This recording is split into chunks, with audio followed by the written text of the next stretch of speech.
Well, good evening, ladies and gentlemen. Welcome to the live broadcast on the live stream of the Lakewood Cougars versus the Archbishop Murphy Wildcats on this homecoming night. All right, let's get her done. The 1-3 Cougars are playing the 0-3 Wildcats in a conference showdown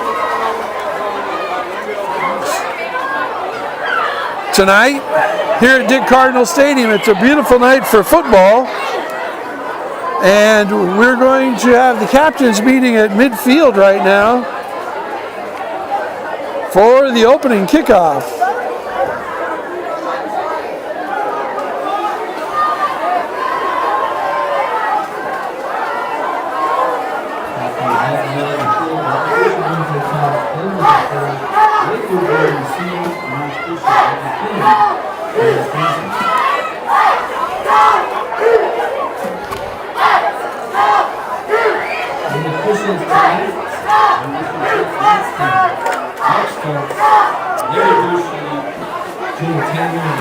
It's going to be an interesting night here for football.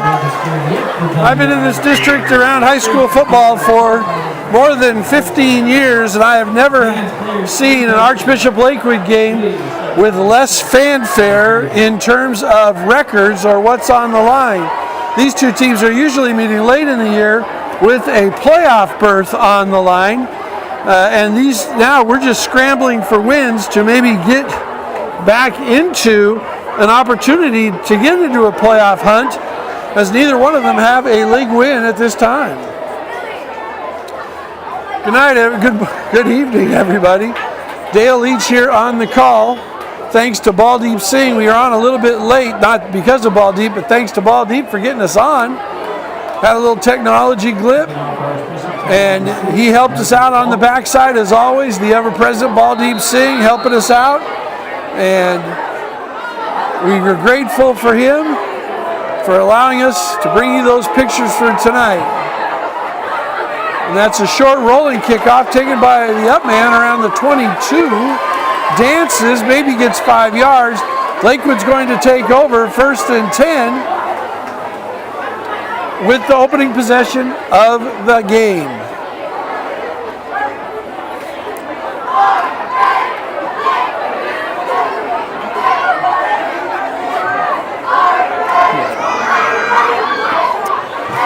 So I imagine that we're going to see some of the same players that we've seen the last couple of weeks,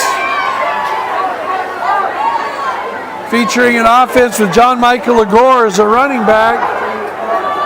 They have a pass right down the middle to the open tight end.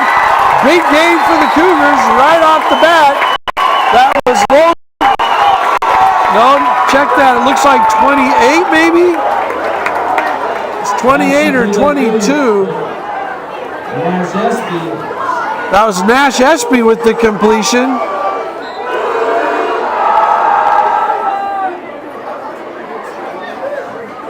And so we do have a change at quarterback from what we have seen before. That's number 28, Nash Espy in the game. And so Nash is 1 for 1. First completion, back to pass again, big rush, jumps in the air, throws it down the middle, dangerous pass into a triangle of Archbishop defenders, incomplete, intended for Logan McClellan, but there were 5 Wildcats in on Espy, and he just has to get rid of it. Very dangerous throw. You really should look to throw that towards the sidelines where there were fewer players. He had 5 players bearing down on him. He threw it into a triangle of 3 defensive backs, so that made 8, so there are only 3 other players, and I think he could have found a safer place to unload the ball.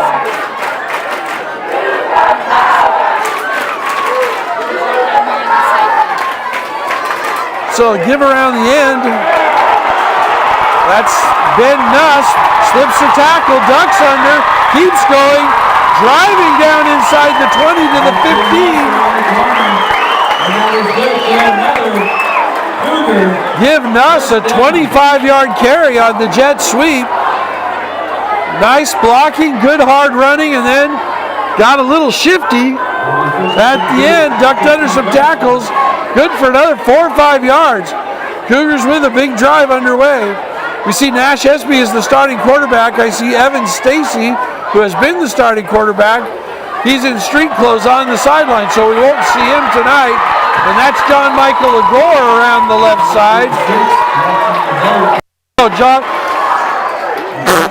That was Jackson Lavelle, number 46, not 42. I'll try not to jump the gun on those calls, trying to read the numbers. Good for 8, brings up 2nd and 2 for the Cougars now inside the 10, down to the 7-yard line.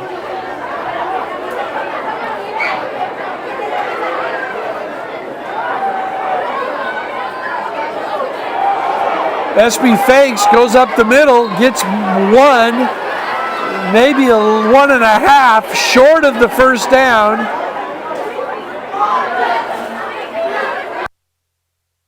He's 6 inches short from my vantage point.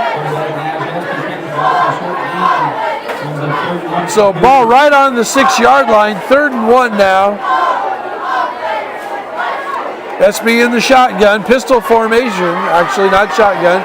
Throws a little swing pass. Up the field and in the end zone. Touchdown Cougars!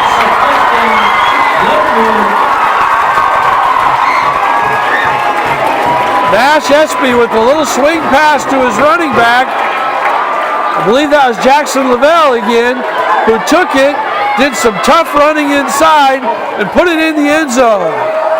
So the Cougars, good, quick offensive drive, goes 75 yards for the touchdown, and this is their first lead of a home game this season. Evan Dylan Kirkpatrick on for the extra point. That drive just took 2 minutes, actually a minute and 56 seconds, as there's 10:04 left to go in the first quarter. A low liner, that time that hits the crossbar and then the upright. And so the Cougars lead 6-0, 10:04 left to go after a masterful opening drive, starting out with a long pass play to the tight end that was good for 30 yards, and then having the sweep by Nuss for 25 yards. Big chunk plays allowing the Cougars to get into the end zone.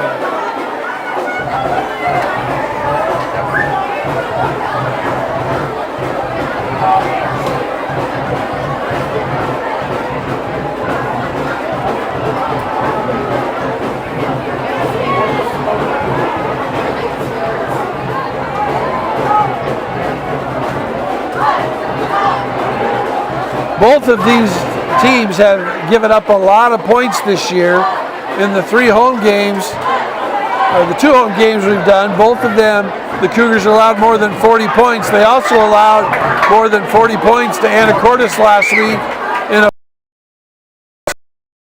6 loss. Archbishop has also been giving up a lot of points on defense, so this could be a high-scoring game tonight.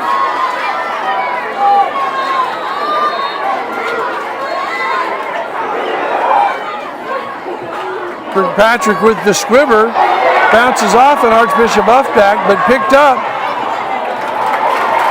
Fumble. Now it's picked up again. They're going to lose about 5 yards on that, as that was not really a great demonstration of ball handling by Archbishop. Wildcats had an up man deflect the ball. They then had a up back pick the ball up and return it. He was in traffic. The ball was punched out. Another player picked it up and tried to return it.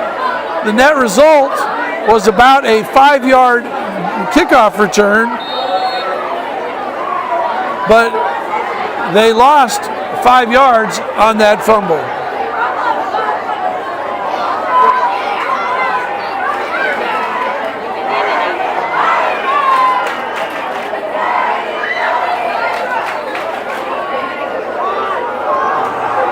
So sweep around the left side. That's Junior Gates, a 5'8" running back who's a senior, around the left end. He gained about 6. Going to bring up 2nd and 4, and the official is having a player for the Wildcats come out of the game. He called an official's timeout and he subbed him out.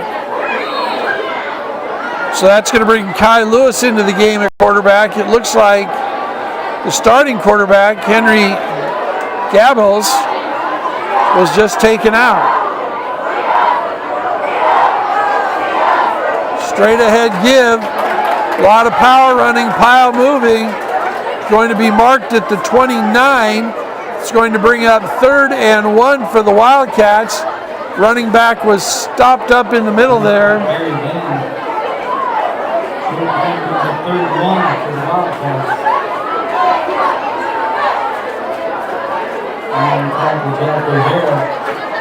Jack O'Hare with that stop.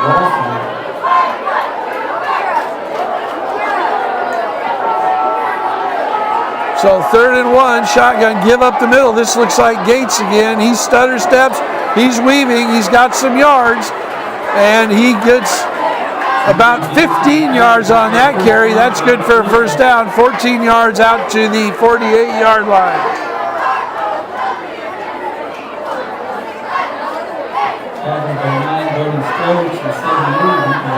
So 3rd and 1 turns into 14 yards.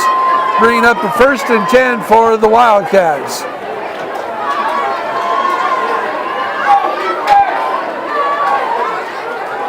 Gates with it again, breaking around the left side, falling forward for 4.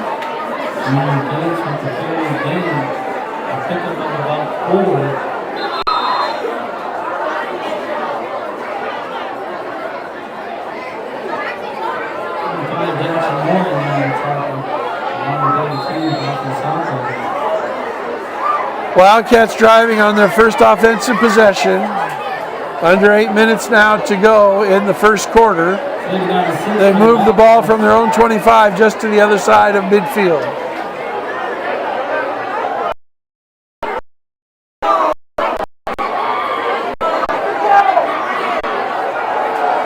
It's the pitch to the outside, cut up field, good for another 4.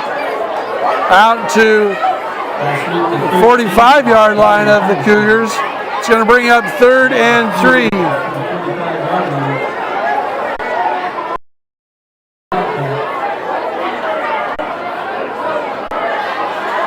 Loading the plug on the tackle. 3rd short. 3rd and 3 now.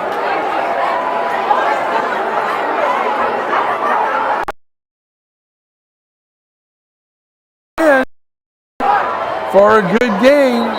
Again on 3rd.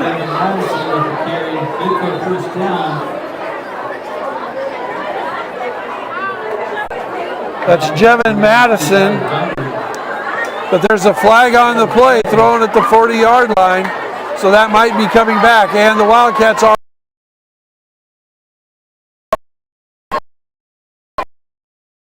yard gain is negated as a 10-yard holding penalty is called. And they're going to mark that from the spot of the foul at the 40-yard line. So it'll be Wildcat ball right at midfield. That's going to bring up 3rd and 8.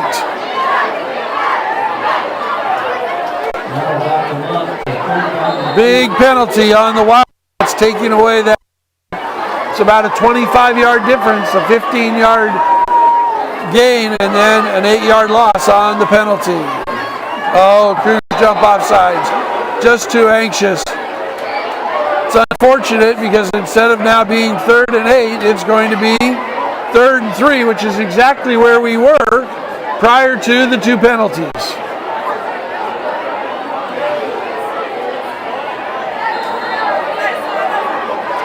Cougars a little bit over anxious there, trying to stop that run, maybe get a little blitz action in if they thought there would be a pass. So far, the Wildcats have shown no inclination to pass. They're running split backs behind the quarterback in the shotgun. This is Gates, and he is stopped, but it looks like he falls forward and gets the first down. And indeed he does. He's down to the 41. He needed just to get to the 42. So first Cats, 6 minutes to go, halfway gone here in the first quarter. Cougars leading 6-0, having taken their opening drive in for a touchdown.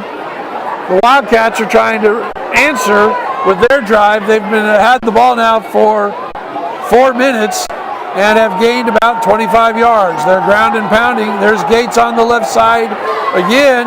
This time the Cougars are able to get their hands on him and hold him up until his friends can arrive. Nice play out there on the edge by Jackson Moore, as he is able to stop him up and then hold on until he can get help working from the inside out. So gain of 2, 2nd and 8 now for the Wildcats.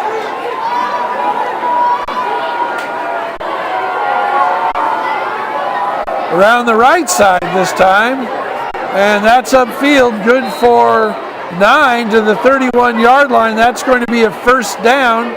Move the chains for the Wildcats one more time. So we've seen so far a ground attack of Jevin Madsen, a 5'8", 180-pound sophomore going right. Junior Gates, a 5'8", 180-pound senior going left, as they are in that shotgun with the split backs. Archbishop, they also have 2 wide receivers, but they have been very content to run up the middle, and here he goes again. Great job that time. Big tackle by Zach Ben. Beat his block, was able to tackle him in the backfield. He did fall forward for maybe a yard. It's going to bring up 2nd and 10, maybe a long 9. This is where the Cougars, now on 2nd down, have really given up chunk yardage. Let's see if they can force a 3rd and long here with a good defensive stand. Pitch to the outside. Again, another great defensive play. This time it's Jason Klein. No, Jack O'Hara, sorry. That's Jack O'Hara coming up and forcing and stopping him for a 2-yard loss. 3rd and 11 now for the Wildcats. Let's see if they're going to choose to punt. So 2 big individual defensive plays. One a tackle for no gain, one a tackle for loss. And the Cougars are going to try and challenge the Wildcats here. We'll see if they throw. They are back to throw right over the middle to one of their running backs, and that's good for 13 yards and a first down to the 20-yard line. That ball was completed to Jonah Wilson, a 5'9 junior. Bakre Sanko with the stop, but not before the Wildcats get a first down. 1st and 10 from just outside their 20. Wildcats on the move with their first possession.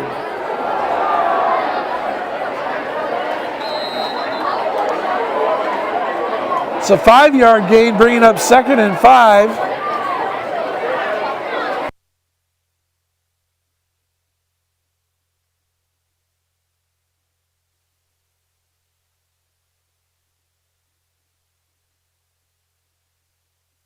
Themselves up, because sometimes when you're not in charge, you still end up being.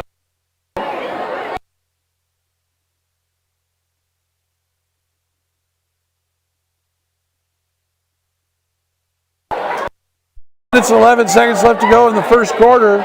You're joining the Cougar live stream on our YouTube page, on our Facebook page. We're glad you're with us tonight. And we're going to pause for the injured player.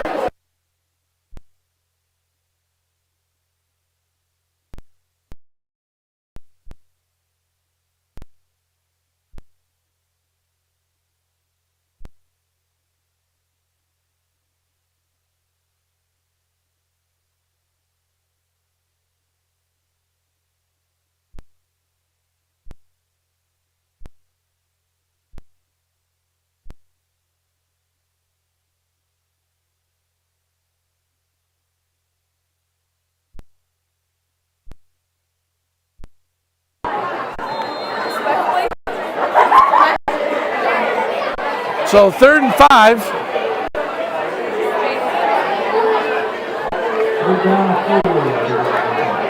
For the Wildcats. Another short pass, but overthrows Gates. That's going to bring out 4th and 5. Brings up 4th down for the Wildcats. So 1:53 to go in the quarter. Wildcats have been picking up chunk yardage, but they found this going in the red zone. Pretty tough goings for the last 3 or 4 plays.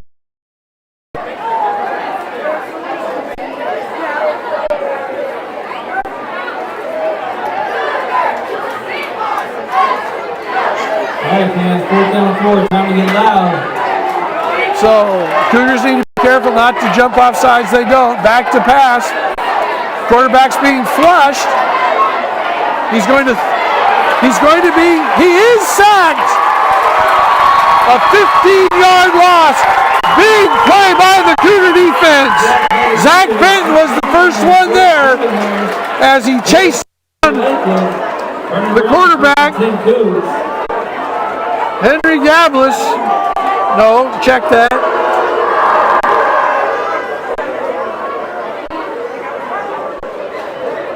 Dylan Qureshi, number 18, not number 16. And it's a sack. It's a turnover on downs.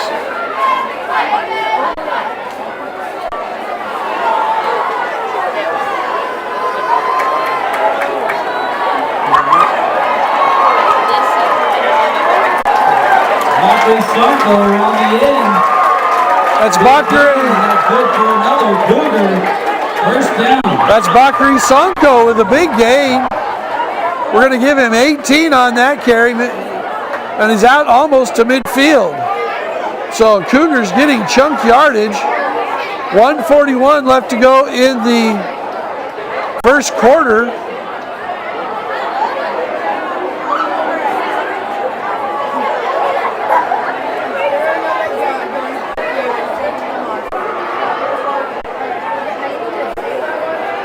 SB, they're going to the little screen, and that time it's incomplete. They let the runners in, and SB's throw is just off the hands of Ben Nuss.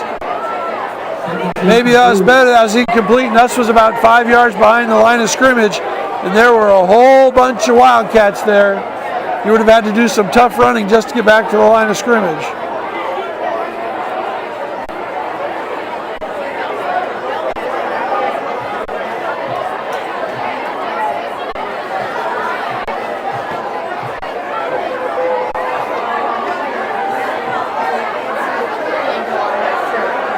Again, this inner screen, and that time that ball is intercepted. So SB looking for a flanker screen. There was no flanker there, just a Wildcat defender. And that's going to be 1st down for the Wildcats. 1:30 left to go here in the first quarter.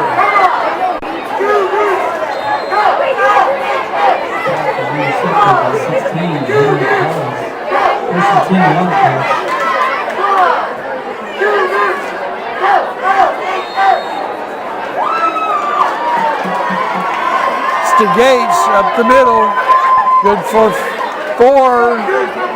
Okay, they're going to give him 6 actually, as he falls forward and moves the pile inside the 45 down to the 42. 73 now,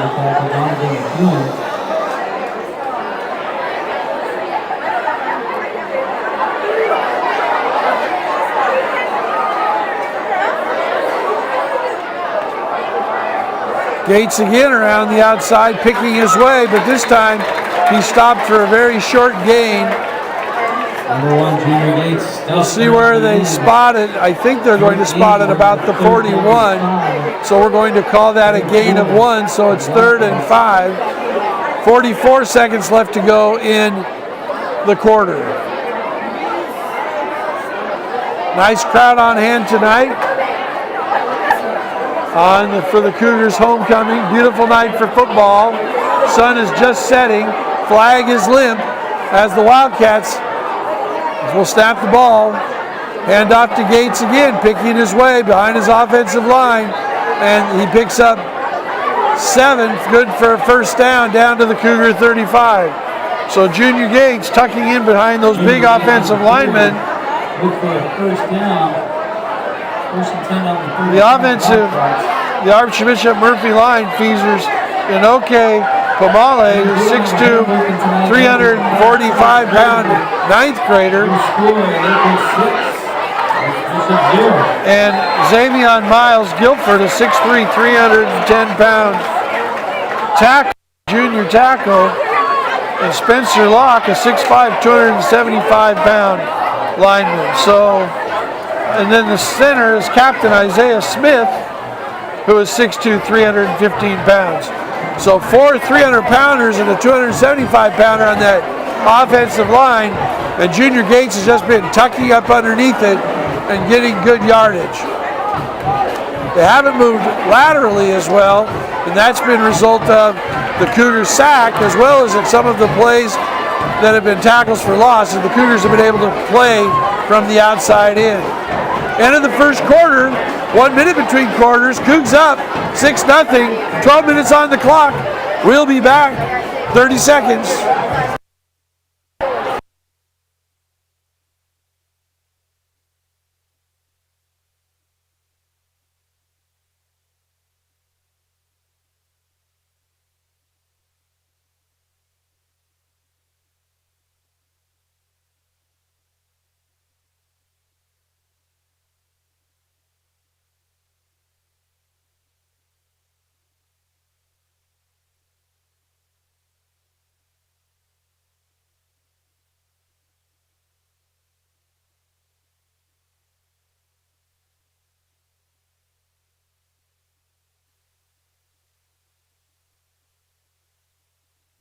Start of the second quarter.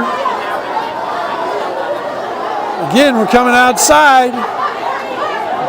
Almost a broken tackle, a one-arm tackle, and he goes down after a 5-yard gain. J.J. Heckendorf holding on for dear life and brings him down.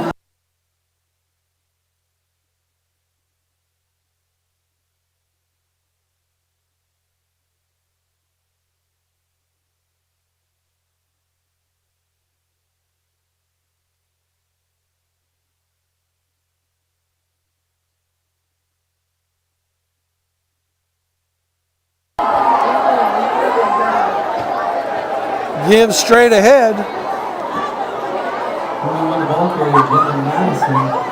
First down, 6-yard gain inside the 25 down to the 24.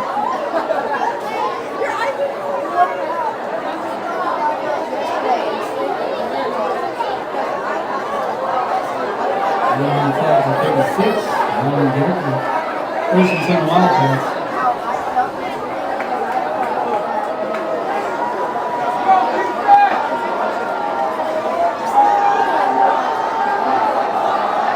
First down give straight ahead. Good for 7 inside the 20 down to the 18. We'll call that 6. Bring up 2nd and 4. If this game were won by time of possession, Archbishop would be the ball for about 2 minutes and 20 seconds. They had a drive for a touchdown that took a little under 2 minutes, and then they just ran 2 offensive plays before Nash Espy threw the interception. But to this point, the Wildcats have been kept out of the end zone, and here's a swarming defense. No gain, maybe 1. Junior Gates held the 1-yard carry. Bring up 3rd and 4. Another good play by Donathan Harajan.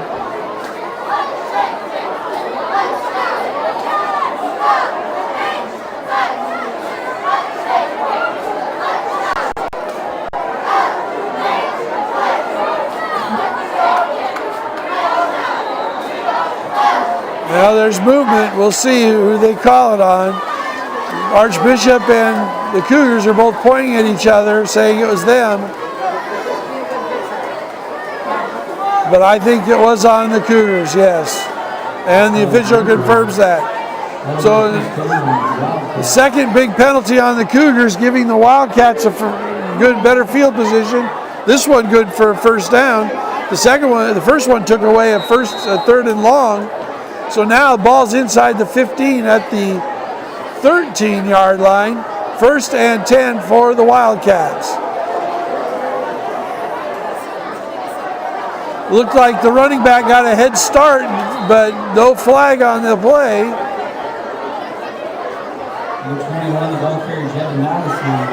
That was Jevin Madison with the ball carry, but it looks like Junior Gates got a running start into the backfield. No flag.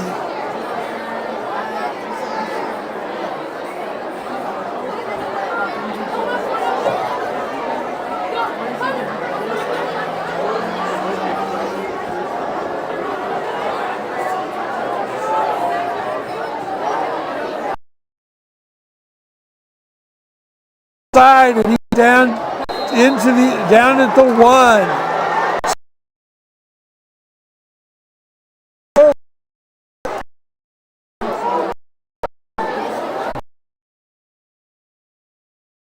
Well, that was not Gates.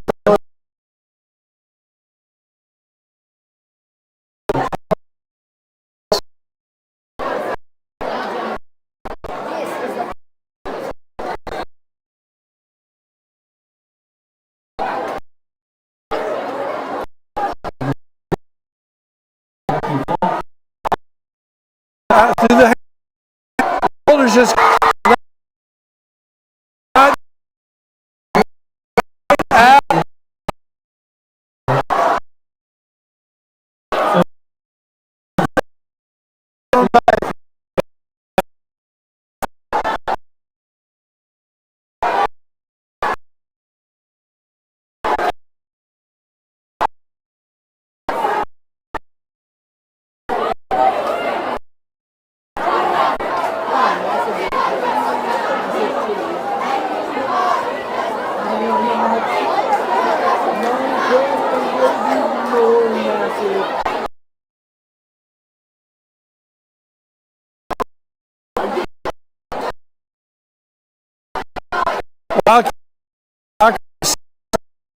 then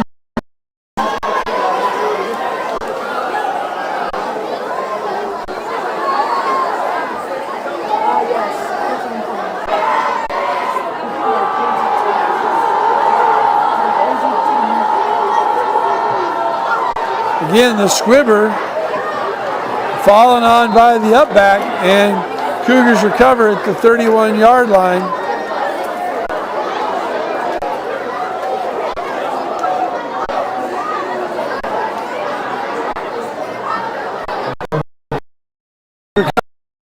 Kai Elwell, a sophomore. So Cougars ball. This is going to be their third possession.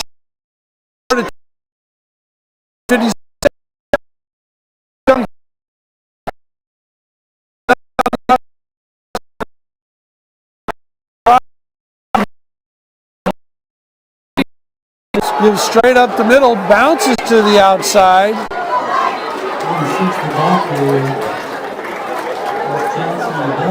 And that was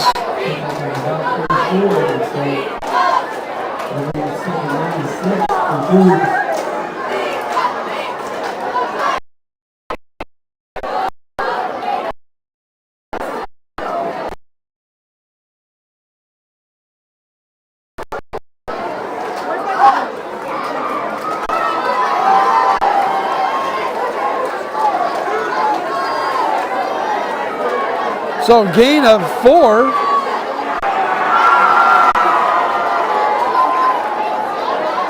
Man in motion, give again, coming around the right side this time. That's Sonko. Looked like he slipped one tackle, couldn't slip the other. He gained a yard. So it's going to bring up 3rd and 5 for the Cougs.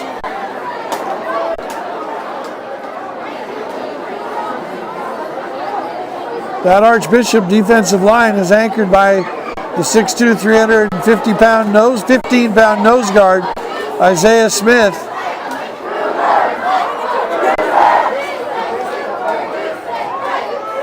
But again, this is a big defensive line, an offensive line for the Wildcats.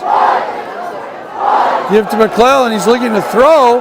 He's hit as he throws, and it's intercepted. So a little trick play. Logan McClellan took the handoff, and he was hit as he was throwing it, and the ball fluttered free, and an Archbishop defender was able to catch it before it hits the ground. So the Wildcats in great field position out at the their own 47-yard line, ready to drive. And again, the Cougar defense has been on the field for a long time. Big bodies that they've been going up against may start to wear down this Cougar defense. And just as I say that, they slip a tackle for loss. Zach Benton in there again, wraps up the ball carrier.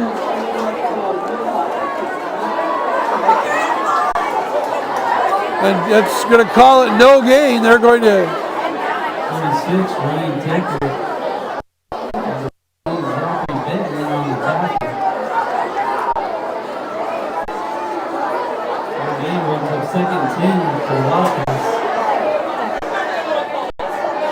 Oh, and there's the false start. I thought I saw that before. That time, Madison got his feet going a little bit too early. That's going to cost the Wildcats 5 and make it 2nd and 15. I don't know if he's trying to anticipate the snap and get a little bit of a running start, or if he's just seeing that ball being snapped really quick, faster than we can from our vantage point here. But that time it was the penalty.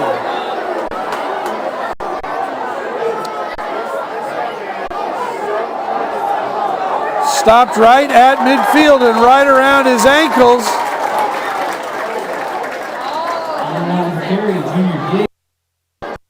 Gates on the carry, and that looks like Jimmy Conk. The bottom of that pile.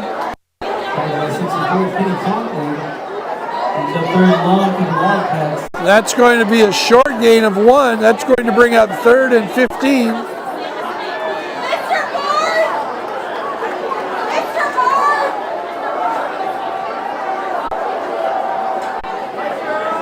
Back to pass. Looking short for the tight end. They have him. Breaks the tackle. Good for a first down. That's a 20-yard gain. 18-yard gain.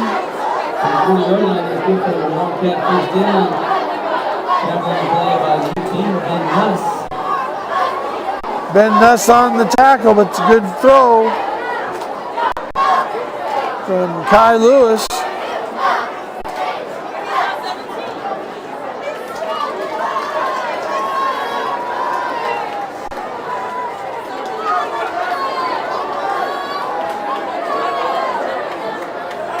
First and 10. And again, this time the Wildcats have a lot of offensive linemen on the ground. The Cougars are now playing over the top of them. Looks like the Cougars defensive line is starting to submarine the Wildcat offensive line and taking away some of their power and weight advantage and letting the linebackers starting to fill and make the play. That's good for a 2-yard gain. Under 4 minutes to go now. 3:45 in the half. Tied at 6 here at Lakewood High School's homecoming game. This is Gates around the outside being chased from behind by McClellan. Cuts it back, gets 7. It's going to bring up 3rd and short to the 31-yard line.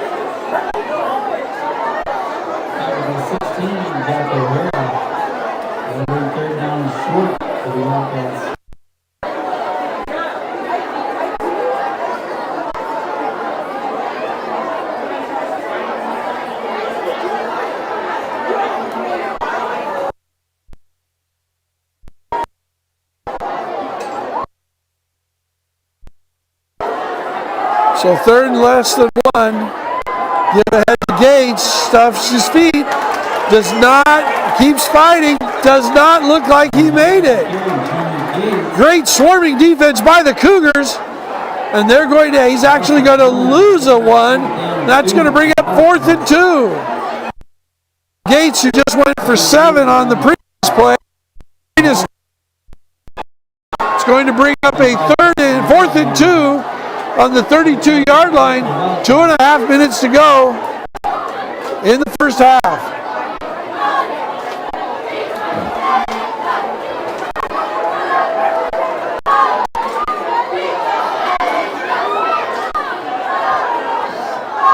Gives straight ahead, and he's stuffed. He did not make it. In fact, they're going to have it as a loss of 1. One more time. The Cougars stand up and make 3 plays, holding the Wildcats short of the first down line to gain, and they will take the ball over on down. Have to go in the half. Let's see if the Cougars for half.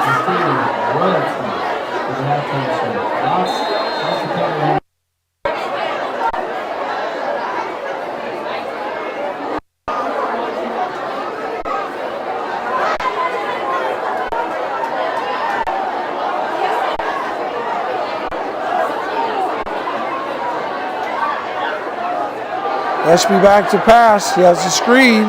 It's thrown behind his man. And again, they're trying these screen passes. This is the 3rd screen in a row they've thrown. It's the and then you have the halfback pass they've tried. So that's 4 passing plays in a row that they've tried to throw short. 2 of them have been incomplete. 2 of them have been intercepted.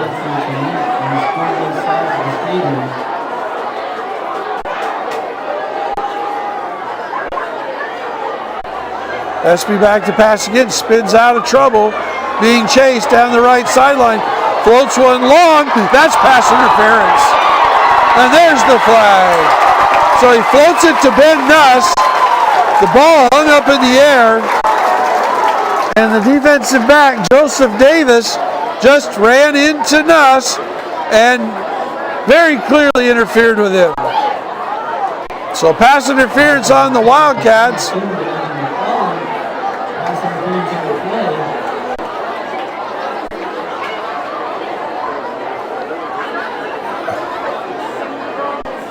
And that's going to be a 15-yard penalty from the original line of scrimmage.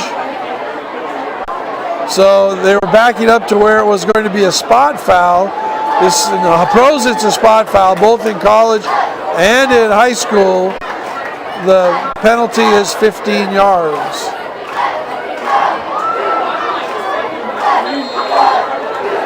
So first down for the Cougs. Espy again back to pass. This time they hit McClellan on the tunnel screen, and he's up the field for good yardage, down inside the 35 to the 31-yard line. That time Espy finds McClellan, and some good tough running by Logan McClellan gets the ball up the field. First down Cougs, 1:44 to go in the half. Give is straight ahead. No, Espy keeps. No, it was straight ahead. No, Espy did keep it. Espy keeps it around in, but there's a flag on the play. So Espy's gain was good for about 8 yards, but we're going to have to see what the flag is.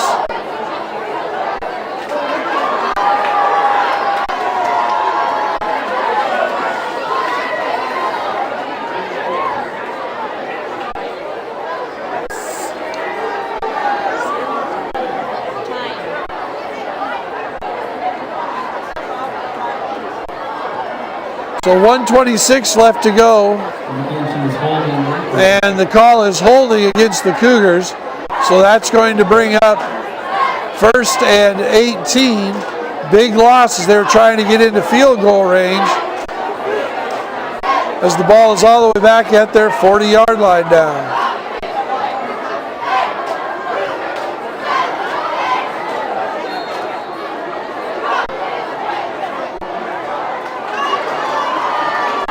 Fake to Sonko. Espy keeps it up the middle. He gets 7 of it back.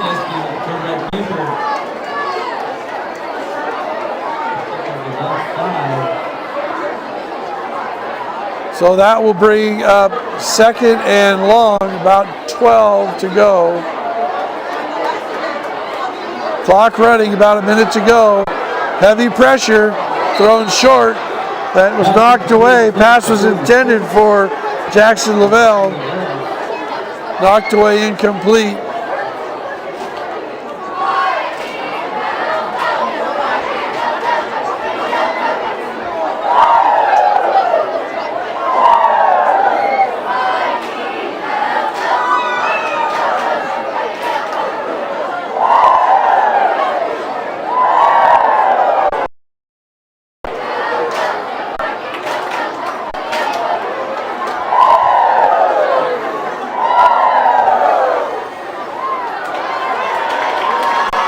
Espy rolling out, sees a man short, breaks the tackle, driving forward and inside the 25 down to about the 22. And there's a timeout now called by the Cougars. It's going to be short of the first down marker. From where I can tell, it looks like they're going to spot the ball on the 24-yard line, and they need 2. So 50 seconds left to go in the half. So 60-second timeout. We're going to pause for 30. We'll be back on the live stream.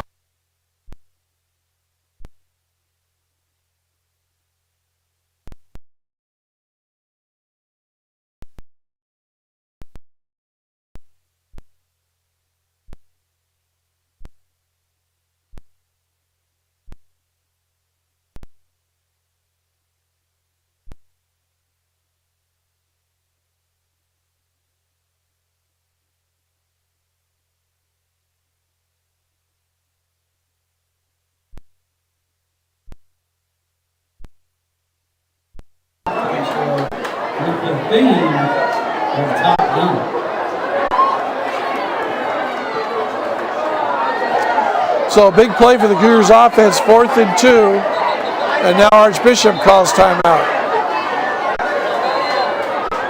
At halftime, we'll have the homecoming festivities. We'll stay right here as the Cougar Marching Band will perform, and then we'll see the homecoming court introduced.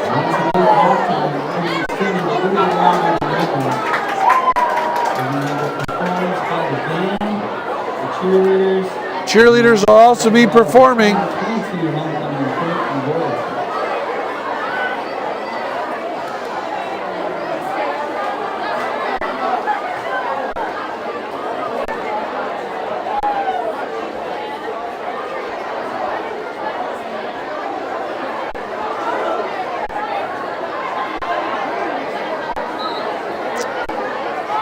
So one more time, we're going to try and run this 4th down play.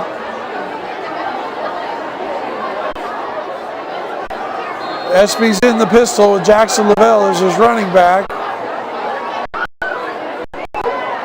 And he's going to pitch it to Lavelle, heading for the boundary. And we'll see where they mark it. It's very close. Pitch to 26. Jackson Lavelle into close.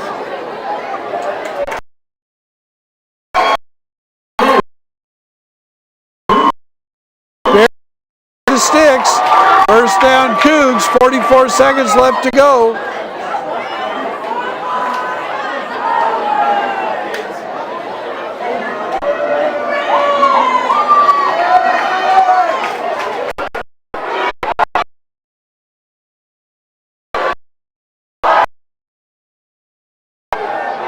Have the jet sweep action this time around the right end.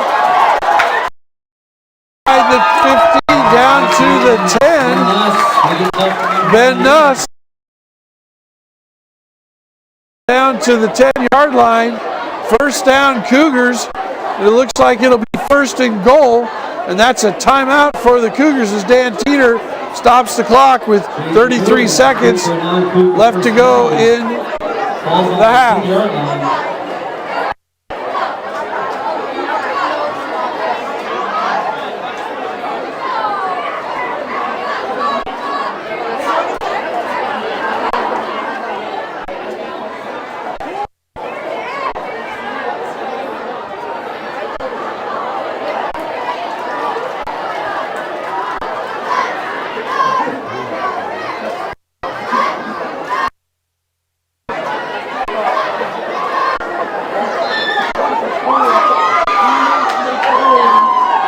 First and goal for the Cougars at the 10-yard line.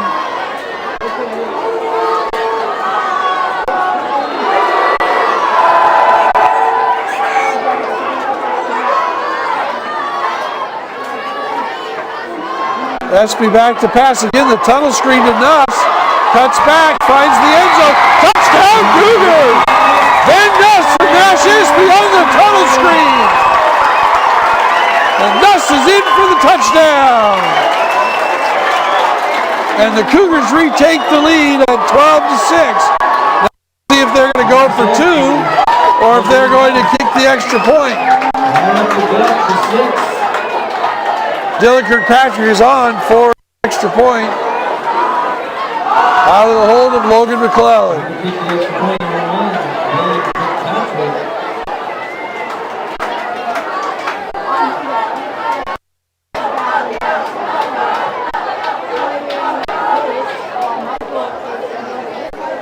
And this time it's through.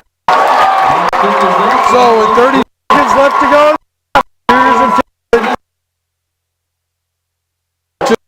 lead. A good crisp drive by the Cougars. Staunch defensive effort. Stuffing the Wildcats on 3rd and 4th and 2.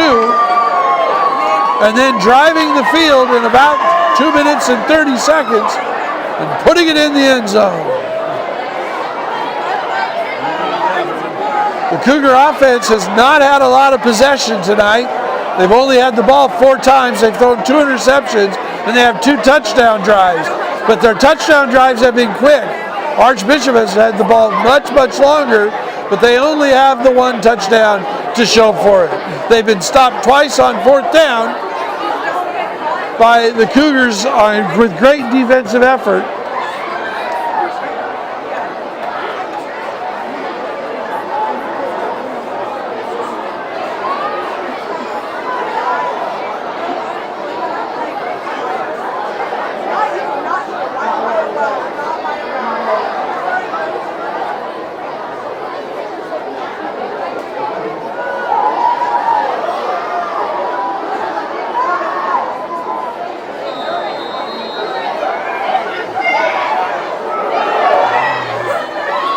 Kirkpatrick kicks the low squibber. Oh, right to the up man. That's Henry Galbus with the catch, and he immediately goes to the ground. We're going to call it Gabalis.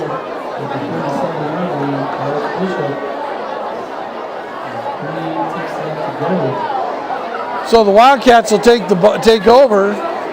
28 seconds to go on their own 37-yard line. 1st and 10.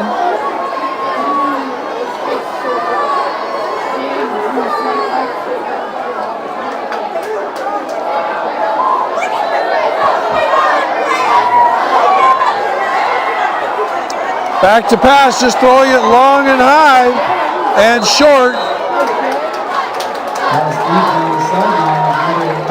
Gilbert and Heckendorf were there on the coverage. No. Yep, that's Heckendorf 11. And McClellan 22. That was just simply everybody go long. I'll throw it as high and as far as I can. And he was unable to outthrow his receiver, who had to stop and come back for the ball. But good coverage was there. No penalty for pass interference, just incomplete.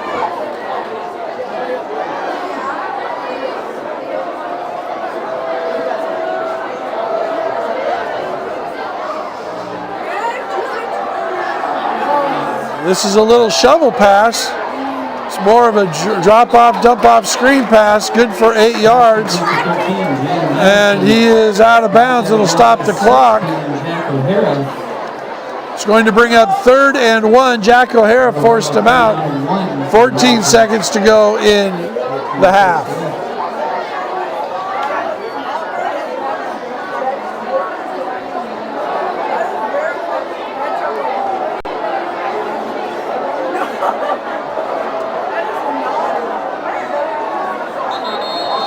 That looks like a couple of Archbishop linemen moved, and indeed they are going to call a false start So from 3rd and 1, it's now going to be 3rd and 6. I'm not really sure that matters with 14 seconds left to go. I think the Cougars still do have one timeout.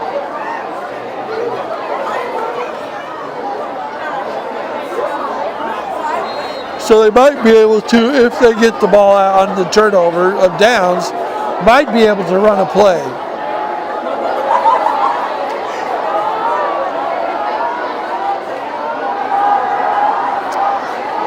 Looking short, trying to get out of bounds, and does, and with enough yardage for a first down. That pass was complete to Jaden Madison.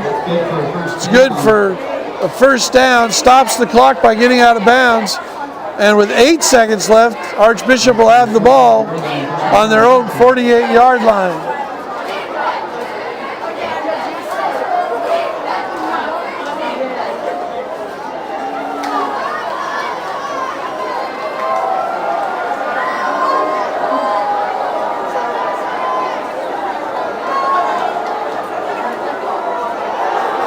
Back to pass one more time, a little bit of pressure, and out of bounds. Good for a gain of 8 inside Cougar territory down to the 44. 2 seconds left to go.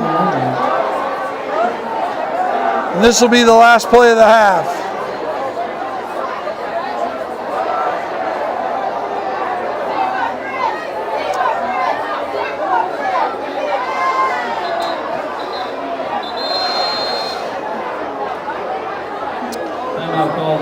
Archbishop calls timeout now, and so they're going to talk about this last play.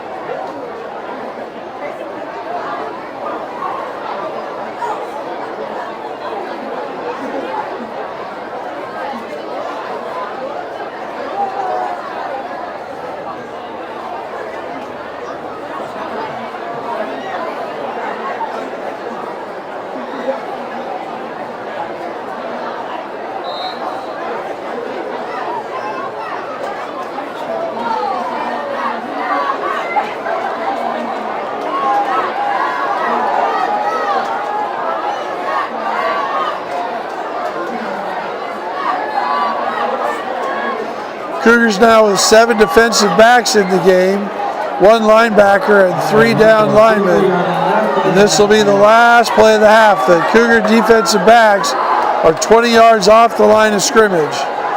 We haven't seen that kind of arm strength yet out of the Archbishop quarterback.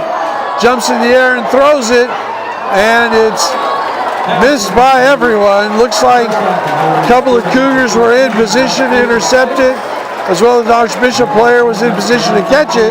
None of them did. The ball fouled free, and we are at the half. So 1 half in the books. Cougars lead 13-9 here on homecoming night. 13-6, thank you, on homecoming night. And now we're going to leave it here with the sound on, and we're going to listen to the Cougar Marching Band.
pep band as they perform their 2022 homecoming field show with the theme of Top Gun. Music for the show was written and arranged by the Security Track. Props were made by Carissa Track and William Hand. Show was directed and led by Mrs. Katie Track and Sister Kate Smith.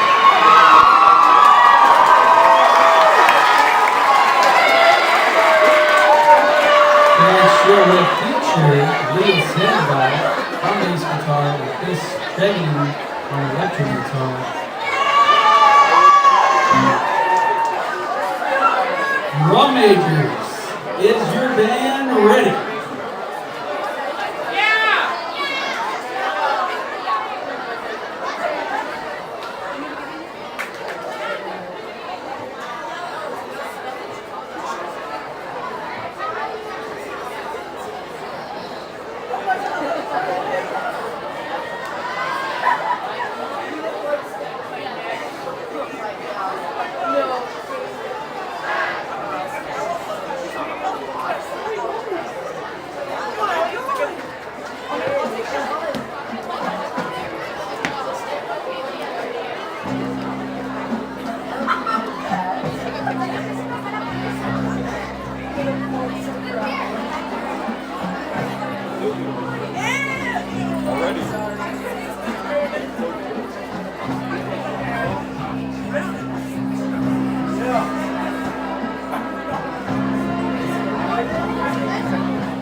That was your Lakewood High School marching band in the danger zone. A tribute to Top Gun under the direction of Katie Trapp.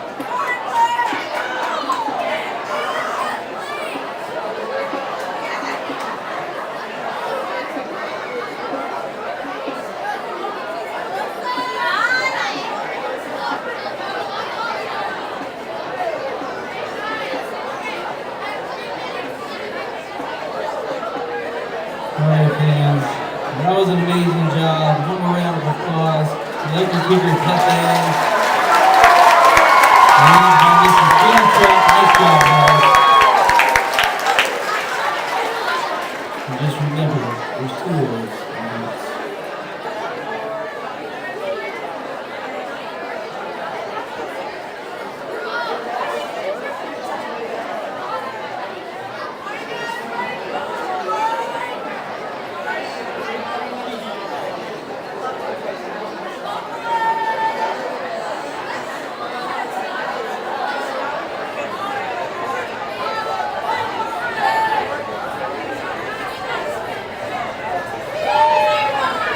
Alright, fans, at this time, the 2022 Fall Cheerleaders performance. Give me a hand.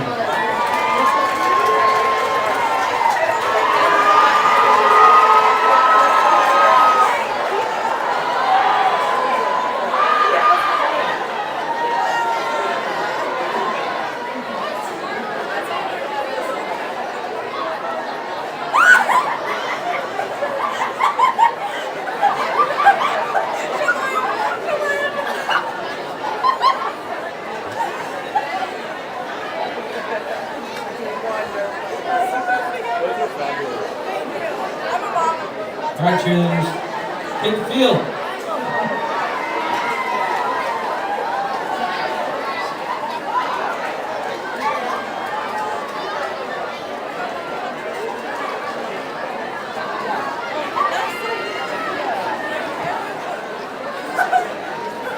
Oh my God, that's scary.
Okay, now at this time we would like to recognize the 2022 Homecoming Court Royalty.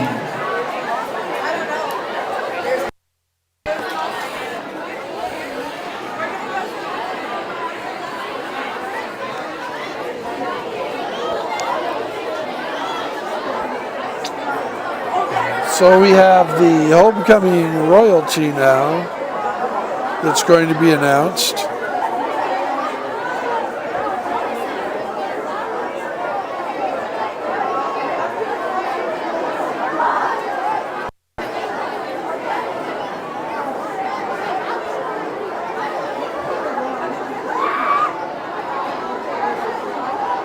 Alright, starting with the members of the court for the class of 2026.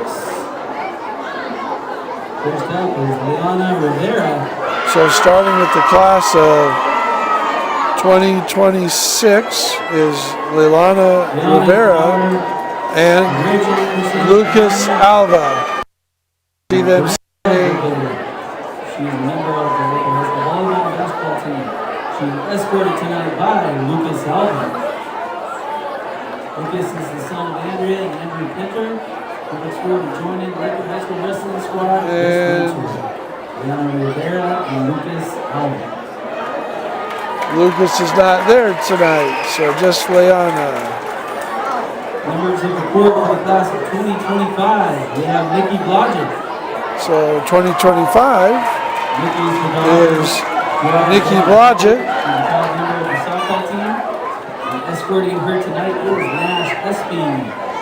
And Nash Espy is the 2025 male representative for the class 25. Nash is currently in the locker room, has been the starting quarterback tonight for the football team. Class of 2024 will be Alexi Looper. Mascot Alexi Looper is the daughter of Neil Chagos and Jeremy Looper. We saw Alexi the other night as the goalie for the girls' soccer team, had a nice night in goal. And she also is wearing a mascot outfit tonight as Cujo. Noah Irish is the son of Melanie Irish, our social media monitor for the live stream broadcast. Melanie's not monitoring social media right now. She's here to honor her son, Noah. Maddie's the daughter of Nathan and Christy Telshaw. Maddie Telshaw is 2023. We see her in the volleyball live stream. Martin Stovacek. Martin is the son of Peter and Simone Stovacek. He plays hockey. Maddie Martin. And then for the class of 2023, Miley Wilson. Miley is the daughter of Dina Stevens. She attends Snowhouse Skill Center, is a veterinary assistant, and is a leader specialist for the ASL Club. She's accompanied tonight by Trey Matthew. And she's accompanied by Trey Matthew. Who attends Snowhouse Skill Center for fire service. Miley Wilson and Trey Matthew.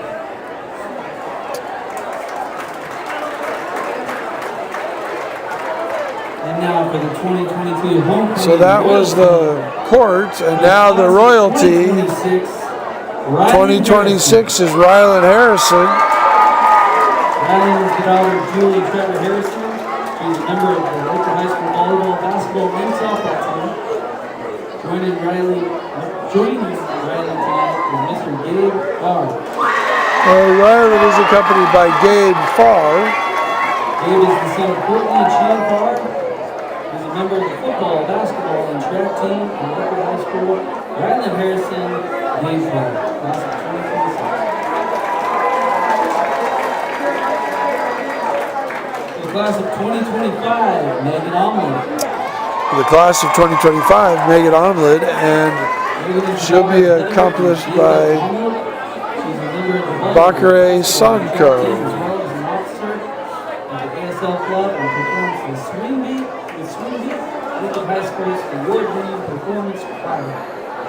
She's accompanied tonight by Mr. Bakare Sanko. Bakare is the son of Christy and Ryan Sanko. He represents Lakewood on the football and soccer team, as well as the basketball court. For the class of 2025, Megan Omlin, Bakare Sanko.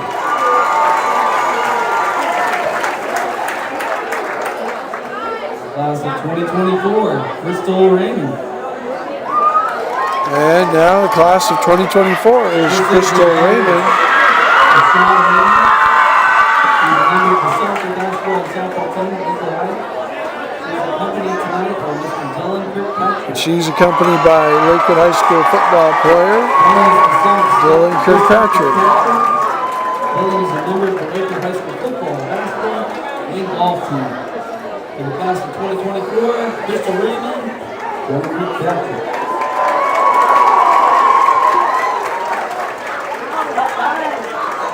For the class of 2025 is London Camp. Class of 2025 is London Camp. London is the daughter of Dick Gonzalez and Scott Camp. Accompanying her tonight Ben Nuss. She's accompanied by Ben Nuss.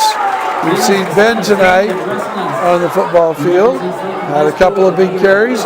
Has a touchdown. As well as on the football field and in the track field. The class of 2025, Lundy Field and Ben Nuss.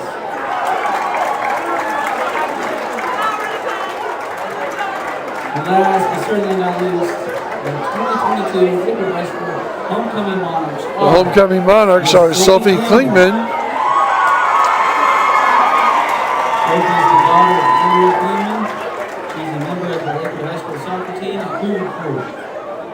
She's accompanied tonight by Mr. Jack O'Hare. And she's accompanied by Jack O'Hare, son of longtime Lakewood teacher Tom O'Hare. He's our ASP president and also a member of Lakewood High School. And we've seen him tonight on the football field as well. Monarchs, Sophie Klingman, Mr. Jack O'Hare. So, Archbishop's back on the field.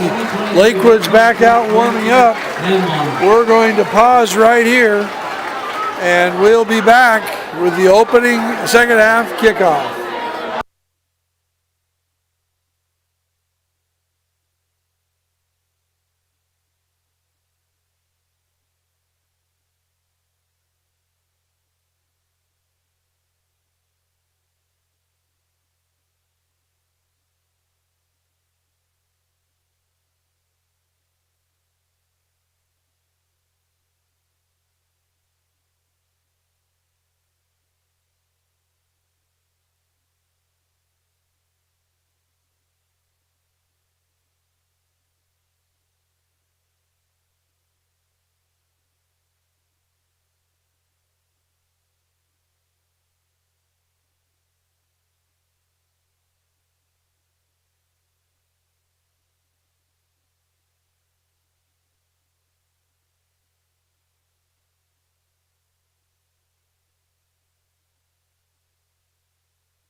Cougars to kick off to start the second half. And Dylan Kirkpatrick standing over the ball. 12 minutes on the clock to start the third quarter. And we'll see if the Archbishop Murphy changes its tactics at all. They've completed a couple of passes, but really haven't been effective in the passing game. And when the Cougars have been able to shut down the run, they've been able to get off the field. So that time Sonko kicks it off, and he kicks it deep, and it's fumbled, and they immediately fall on it. So a little more trickery by Coach Dan Teeter. Instead of Kirkpatrick squirming, kicking the squirm deep, and they were not expecting it. They dropped the kickoff and jumped right on it, so no return by the Wildcats. So they take over the ball. 1st and 10 from their own 27. The start of the second half.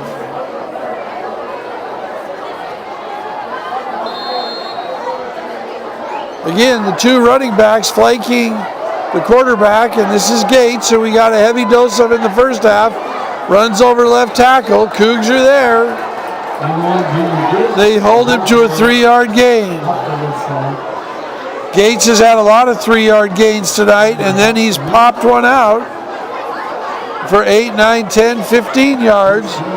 Really important that the Cougars get him on the ground.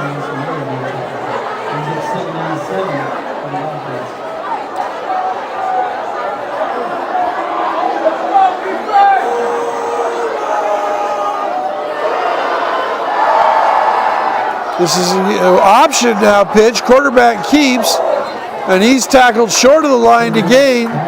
Gains 5 yards, so that's Kai Lewis out to the 35.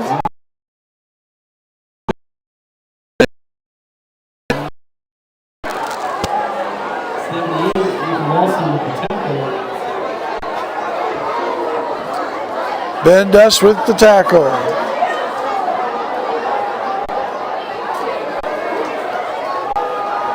This is to Gates over the left side, and he's going to get 4 out to the 40. It's enough for a first down. It's going to move the chains, and the Wildcats get a new set of downs. Just underway here in the third quarter. Wildcats have the ball. They've run 4 plays, and they've run a minute and a half off the clock. 10:40. Clock running.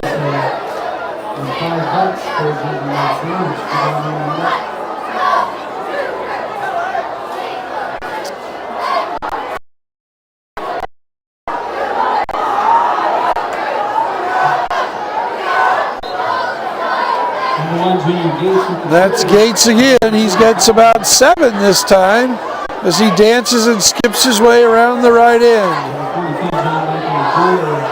John Michael Agor there with the tackle.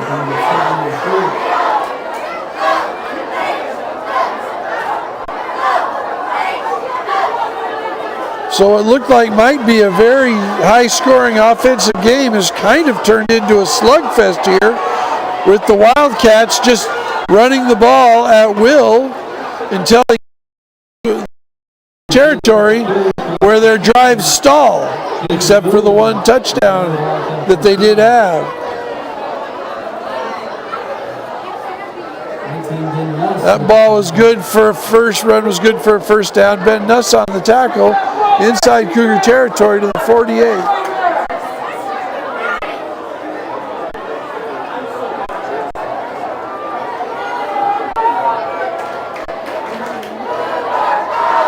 And that, they finally saw what I saw, which is that running back starting early, and they caught him for a false start. So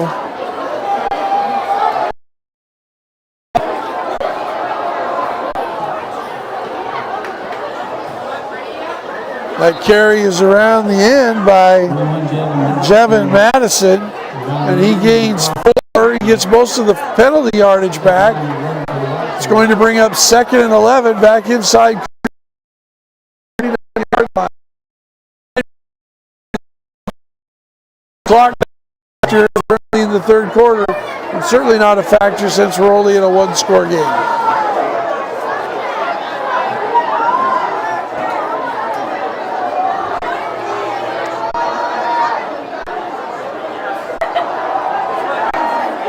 The rollout pass, and that ball is dropped.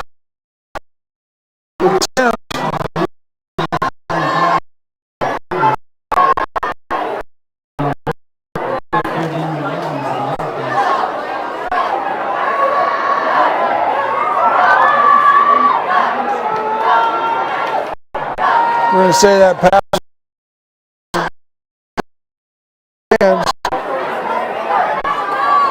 It's going to bring up 3rd and 11.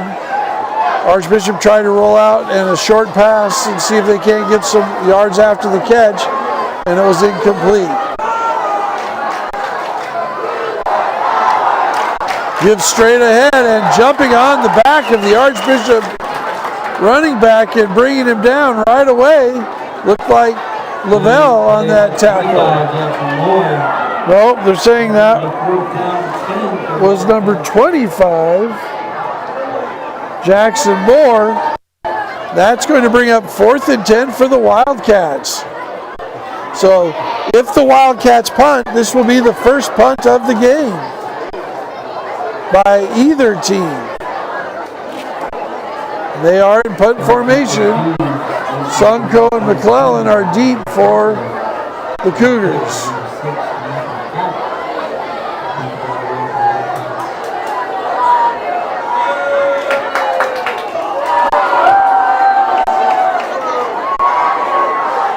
Sonko catches it on the run and returns it about 5 yards out to the Cougar 24-yard line. So Cougars will take over 1st and 10, 7:32 to quarter, looking to get on the scoreboard. The Cougars scored a couple of times tonight, but their drives have been quick, not taking a whole lot of time off the clock.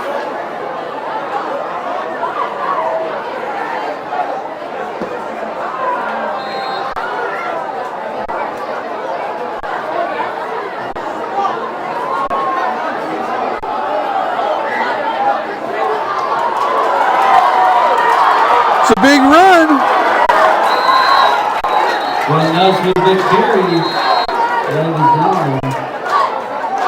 Ben Nuss on the carry. And that's coming back. Indication is a hold. So a big run would have been for about 25 yards negated, as those are 2 flags on the field right at the original line of scrimmage.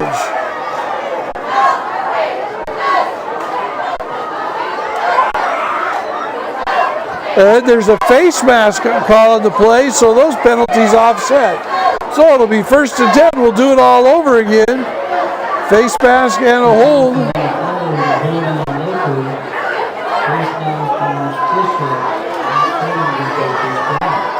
There's still a flag on the field.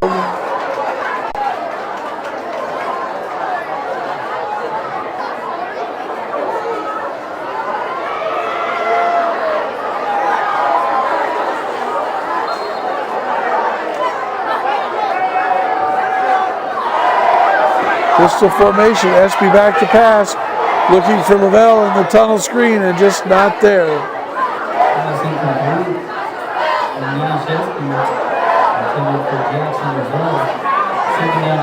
2nd down and 10.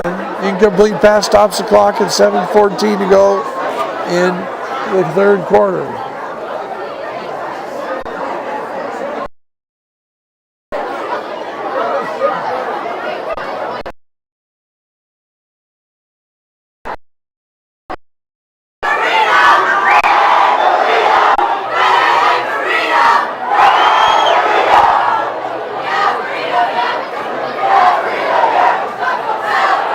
Gibbs kept up the middle,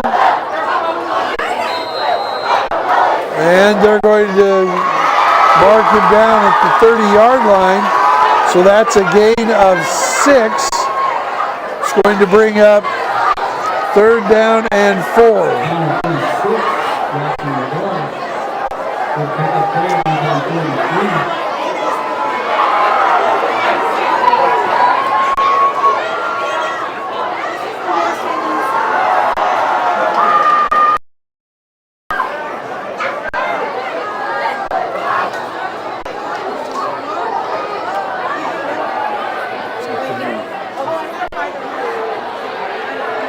Carry up the middle, good for a first down. Quarterback keeps the ball up the middle for a first down. In the middle, the Cougars. First down. First down for the Cougars. That'll bring it, move the chains, give them 4 new downs. 13-6 lead. Driving to get more, trying to get that 2-score lead. This Archbishop offense hasn't really shown the ability to move the ball quickly through the air. A 2-score lead may be more than they can overcome, but they've got to get to that first. Now there's a flag on the play.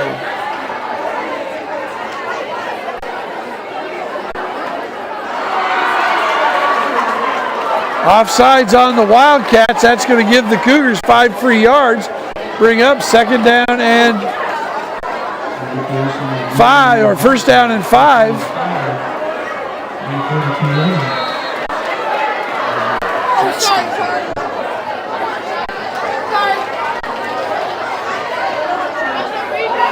Espy back to pass. Tries the tunnel screen to Sonko. He turns it heads upfield and he gets 7 over midfield to the 49-yard line. And that's a first down for the Cougars. They'll move the chains again. This is the most methodical drive the Cougars have had.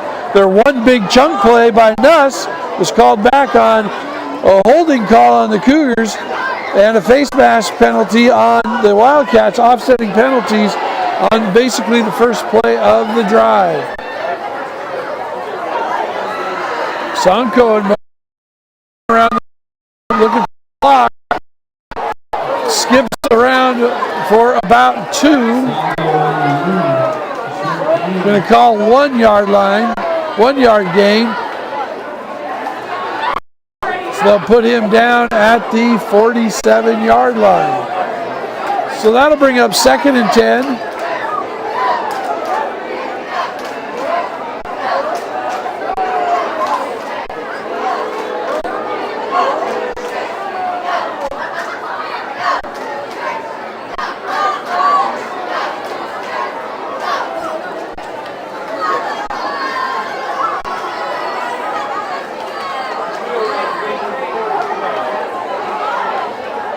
Espy back to pass, no pressure there. This time they want to throw the screen to Lavelle and it's complete. He loses yards. That time the Archbishop defensive line didn't even rush the pass. They just held their ground, and unfortunately that had nowhere for Lavelle to go, and that resulted in the loss of 4 yards.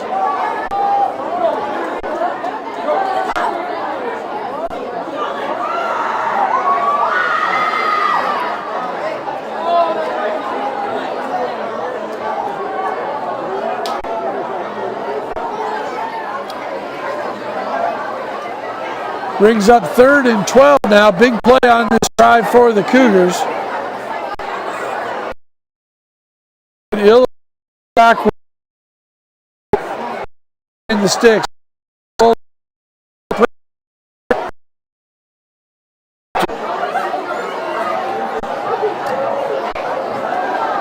Ball coming to the outside. Cougars are there. Stop for a 2-yard gain. That's Junior Gates. And the Cougars are really doing a good job of rallying to the football.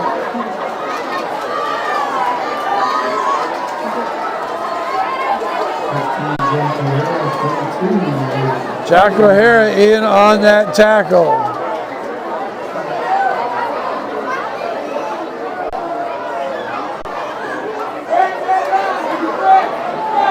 So second and a short 7, long 8. Give to Gates over the left. Got some room.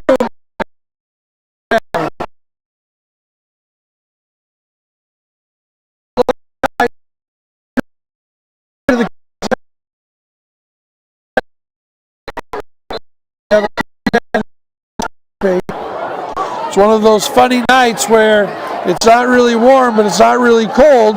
But if you don't stay hydrated and keep drinking water, up pretty easily.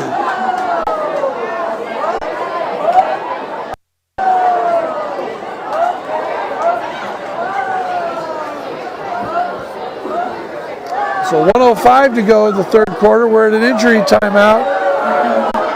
We'll leave you with the pictures, but we're going to turn off the audio until we're ready to start the action again.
So the player walks off under his own power, has a drink of water, and now we'll be back to 1st and 10 for the Wildcats on the 30-yard line. Fake to Gates, quarterback rolls out. Lewis throws a little short pass. This is completed and good for 8 yards, but the referee,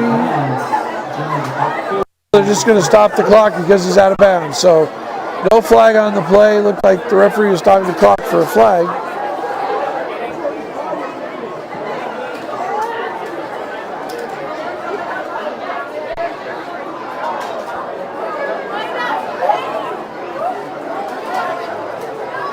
Just a short gain of about 4 yards is all, so 2nd and 6.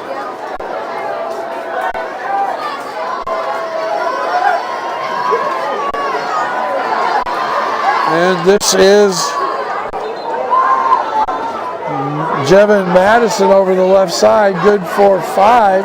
It's going to bring up 3rd and 1. And that's going to be the last play of the third quarter, 25 seconds to go. That Archbishop is interested in snapping it, but we'll see. If they do break the huddle, maybe they'll try to draw the Cougars off sides.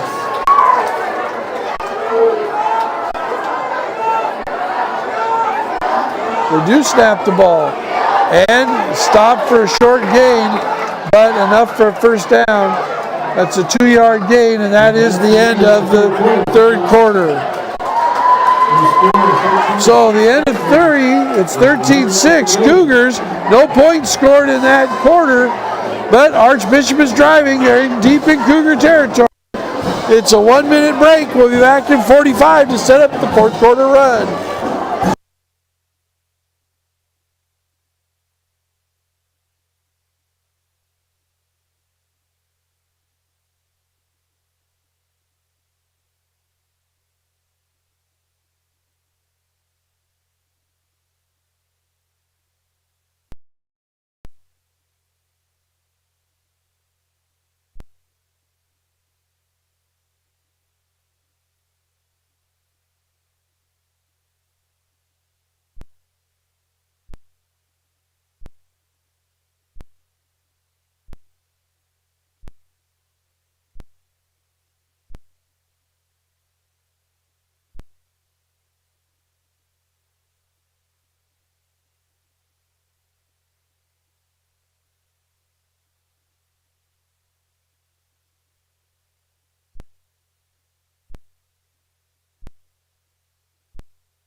We're back for the start of the fourth quarter. Archbishop has the ball, 1st and 10 on their Cougar 19-yard line, looking to drive in, score to try to tie the game.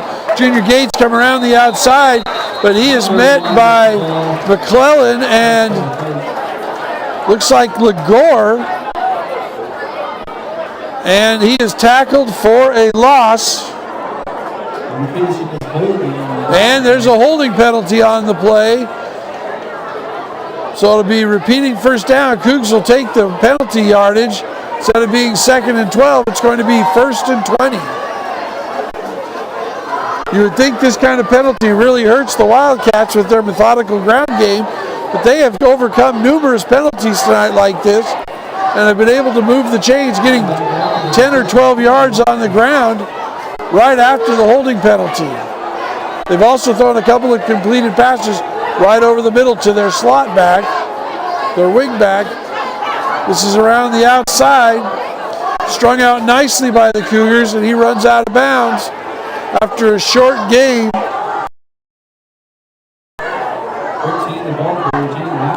That was Jalen Madison with the carry. And give him 4.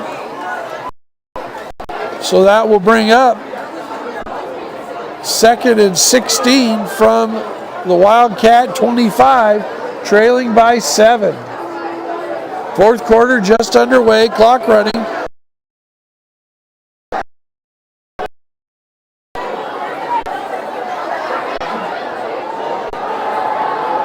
Back to pass, finding a man short. Slips the tackle, breaks it to the outside, and that's Gates. Hard to tackle him with just your arms. He's out of bounds. Not quite to the first down marker, to the 13-yard line. The yard to gain was 10, but that's going to bring up 3rd and just a short 3 to go.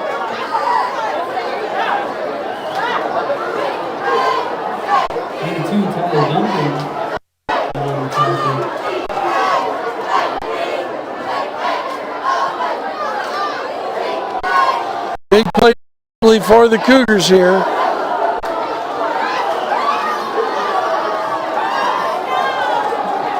Go over the right side, looks like it's good enough for the first down.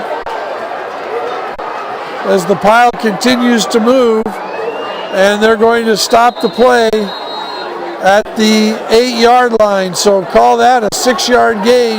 1st and goal for the Wildcats.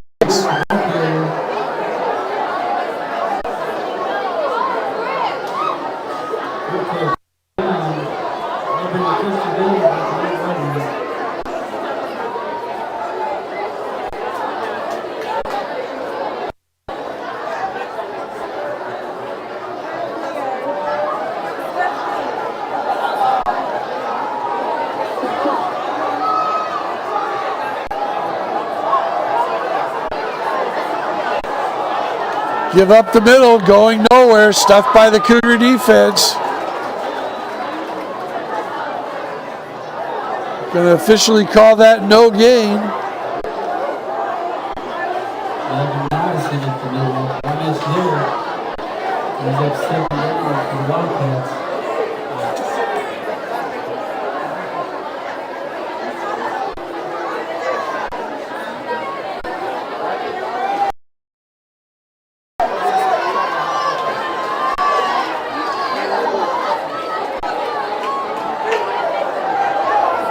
Second and goal here. Wildcats looking to pound one in. This time they throw a little pooch pass over the top. Gates catches it. He's in for the end. Lewis with the rollout. And then just throws a little pooch pass over the top of the defender in for an touchdown.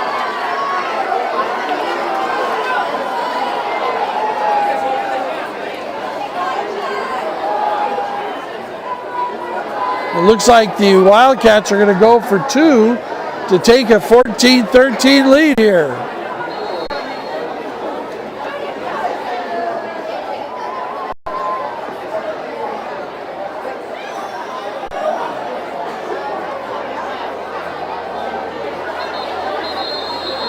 And now the Wildcats are going to have to call timeout. A lot of confusion there.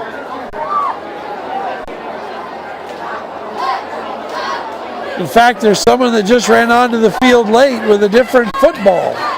So not only was their offense confused, their ball boy was confused. So timeout for Archbishop. They trail 13-12, 9:48 to go in the game.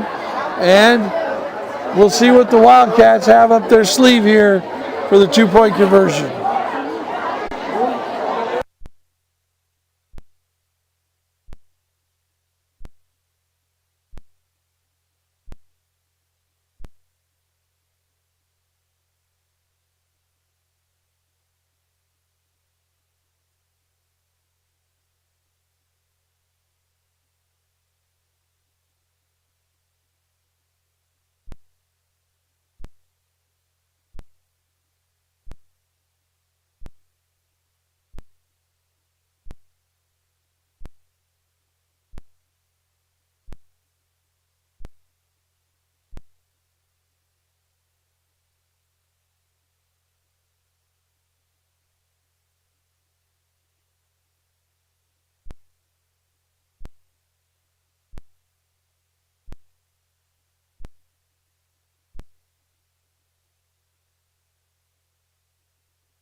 So the Wildcats break the huddle, ready to go for two.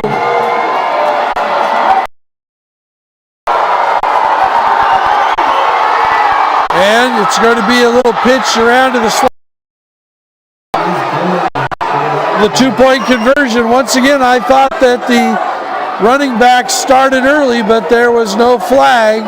Both running backs went forward. The Cougars jammed the line. They gave a little shovel pass to the slot back who went around the end and into the end zone. And the Wildcats now lead 14-9. 9:49 left to go in the game.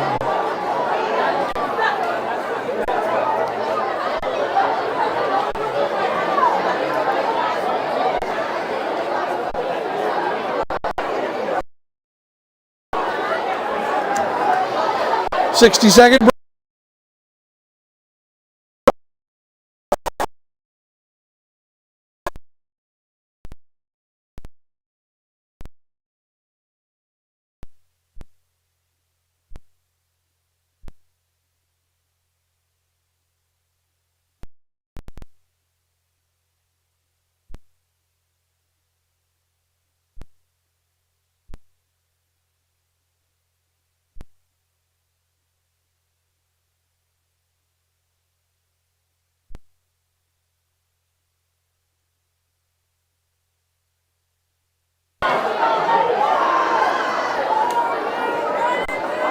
Wildcats to kick off.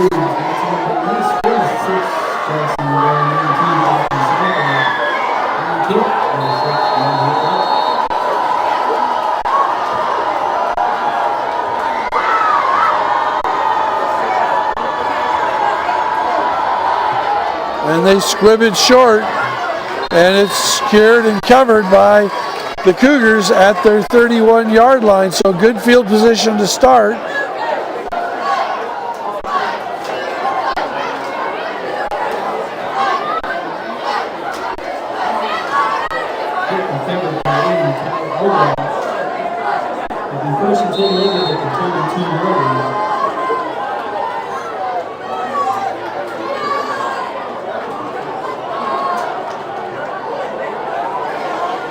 So Cougar ball, they've had 3 turnovers tonight, and that has been very costly. Nush is in motion. It is given to him. He turns around upfield, and he stopped for 3-yard gain. That's his shortest gain of the night. He's had some big chunk yardage off that play.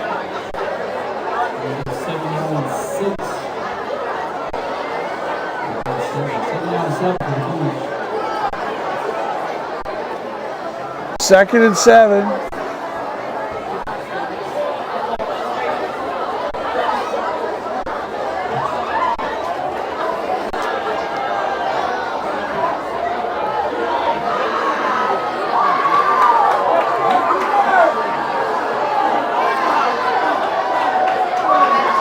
Espy to pass.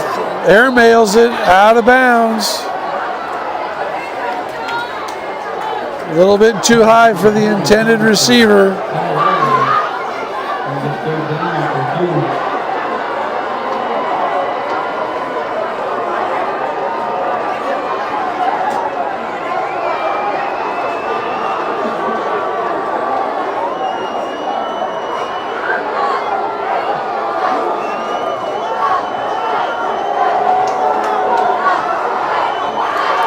Third and 7, big play for the Cougs offense. 9 minutes to go here in the game. They're going to give it straight up the middle. And it's going to be a 4-yard gain. We'll bring up third and long 4. He picks up a few, which will bring up 4th down. And we'll see what Coach Dan Teeter wants to do here on 3rd down. And he wants to call a timeout. So timeout Cougars, 8:58 left to go in the game. Cougars trailing by 1. They have the ball, 4th and 3. Big play coming up. 60-second break. We'll be back in 45.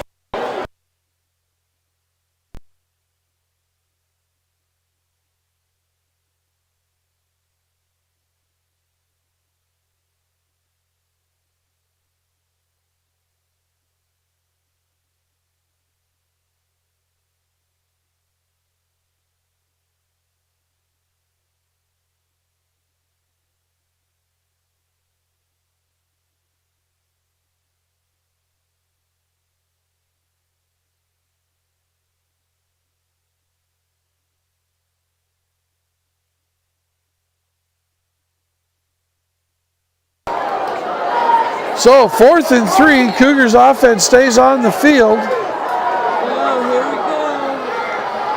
And Nuss gets upfield for a 10-yard gain. First down Cougars out to the 47-yard line.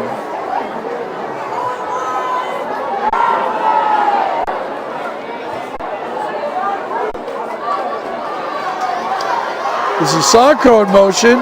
He doesn't have it. SB keeps it. And he is stopped right at the line of scrimmage.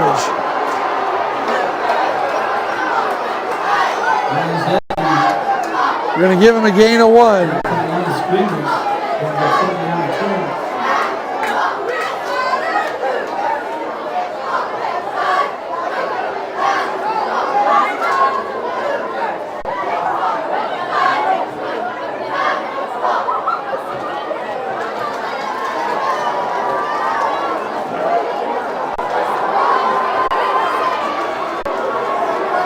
Nuss in motion again. He gets it. Picking his way. He's across midfield, up the, and inside the 45. Very close to a first down. Looks they're going to mark him just a little short at the 44-yard line. The line to gain is the 43. It's going to bring up a 3rd and 1. So another nice carry around the edge by Nuss.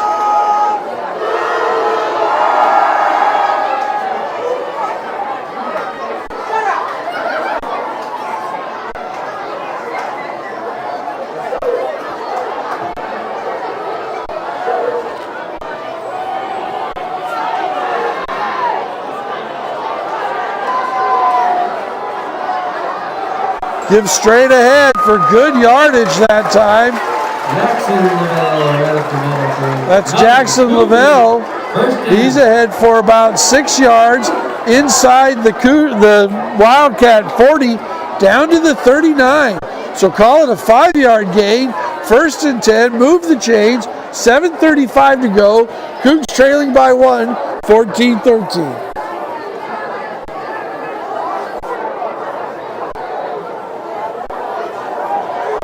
Cougars are on a nice drive, and if it can end with a touchdown, that could put the Wildcats in some tough sledding because they haven't moved the ball quickly tonight. They're a methodical ground game team. Little trap action to Lavelle. He fights forward and is thrown back. No gain. 2nd and 10. So the Cougars, not only are they moving the ball methodically, but they're taking up time. that the Wildcats might desperately need to come back and score. Under 7 minutes to go now, 2nd and 10. Cougars had a lot of success on this drive with the jet sweep action to Nuss.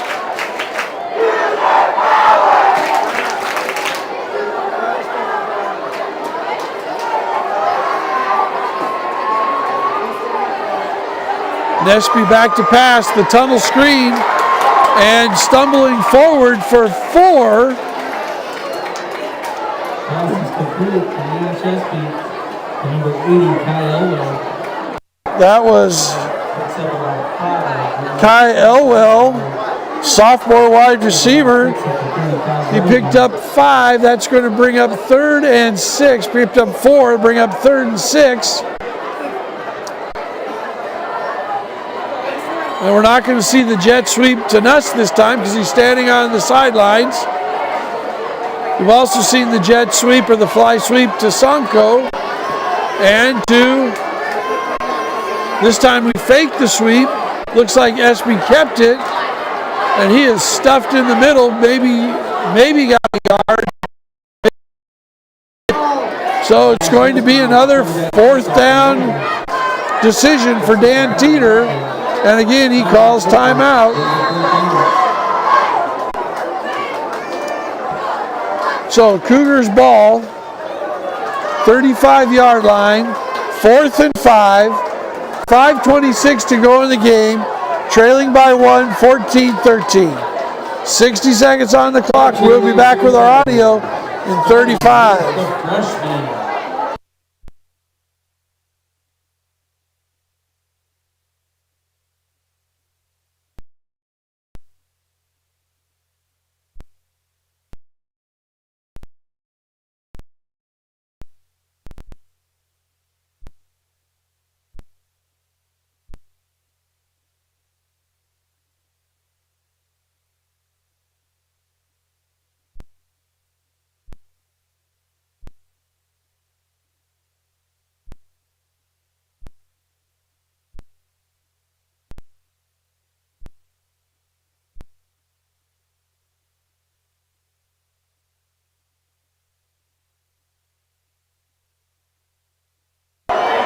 Fourth and 5. Nuss in motion. Now they're trying a reverse pass. Looking deep, and no one is there. Into double coverage. The Wildcats weren't fooled. Pass is incomplete. Turnover on downs. The Wildcats will take the turnover on downs with 5:18 to go in the football game. All right, cheerleaders, the softball flags. We have Races Peterson.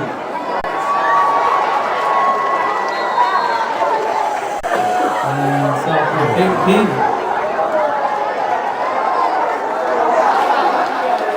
On to the juniors. Melissa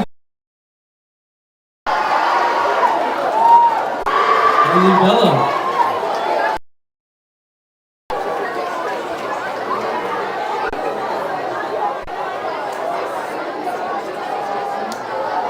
So up the middle for a couple of yards as the Wildcats are going to try to grind out this game. And on to the senior Marissa Murphy. Emma Kramer. Elena Burrow. Wildcats again going to take their time, breaking the huddle. That was a gain of 3. Bring up 2nd and 6. Give around the left side, and he's bottled up. Senior Patient Seeley. That was Junior Gates. Going to bring up 3rd and 5. Cheer staff led by coaches Katie Klink. Big defensive stop now for the Cougars if they can get the ball back.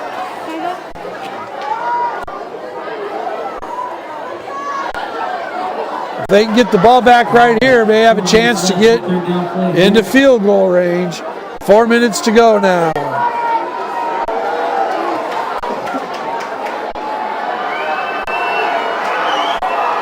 Going around the outside is Gates. He's off, got his hand on the hip of a tackle. He gets around the end and is tackled. A huge gain for the Wildcats. 18 yards and a first down on 3rd and 5.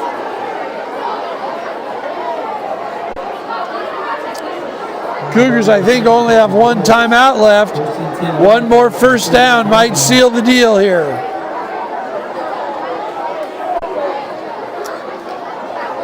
.329 to go in the game.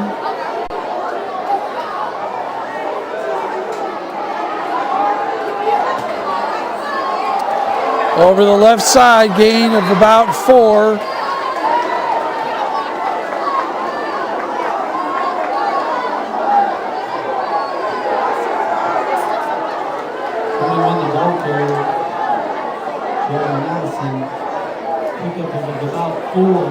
Second and 6, under 3 minutes to go now, 2:57 on the clock.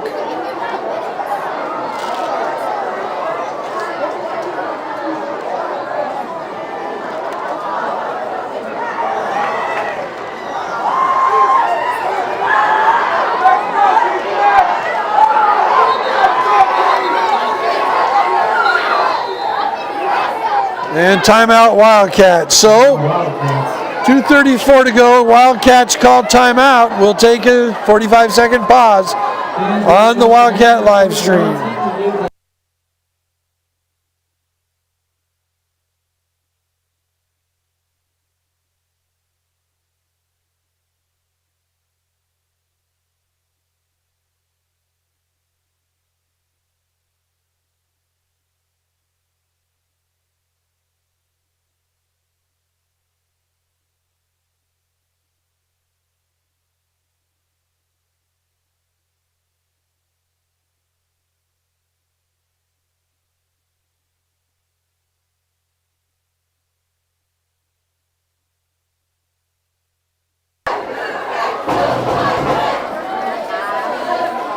Here come the Wildcats out of the huddle. 2nd and 6, 2:34 to go in the football game.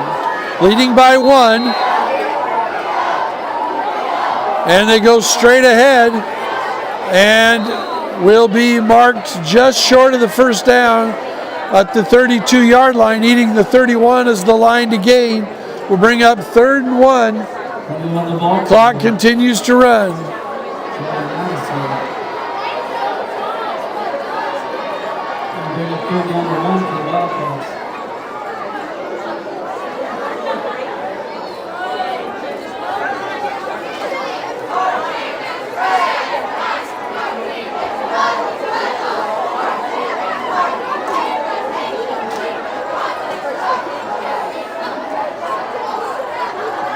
Give to Gates, and he's stacked up. It depends on the spot. It looks like one of the officials has it short. It looks like the other official, they both have it short. That's going to bring up 4th down. And the Cougars call their final timeout.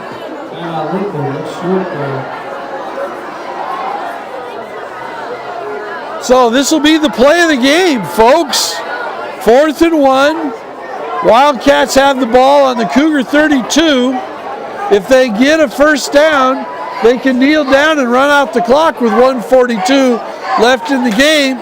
If the Cougars stop them, they have a fighting chance to try to get into Dylan Kirkpatrick's field goal range.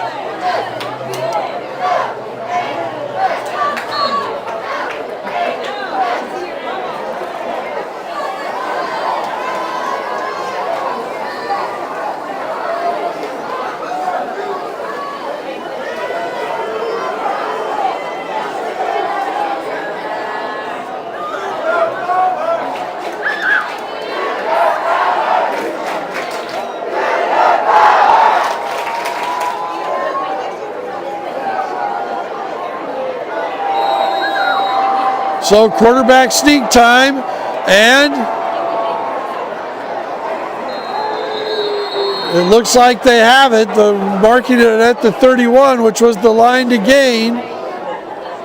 So we're going to see. They're marking it right on the 31. The referee is going to measure. This is the first time that the Cougars have really held the quarterback sneak to no yards. So this is going to be an interesting spot and an interesting measurement.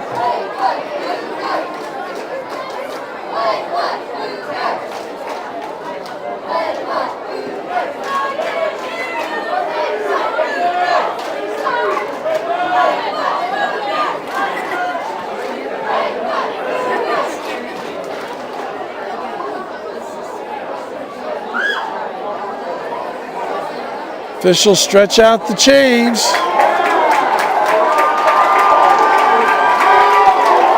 And they are short. Cougars hold. The Cougars hold.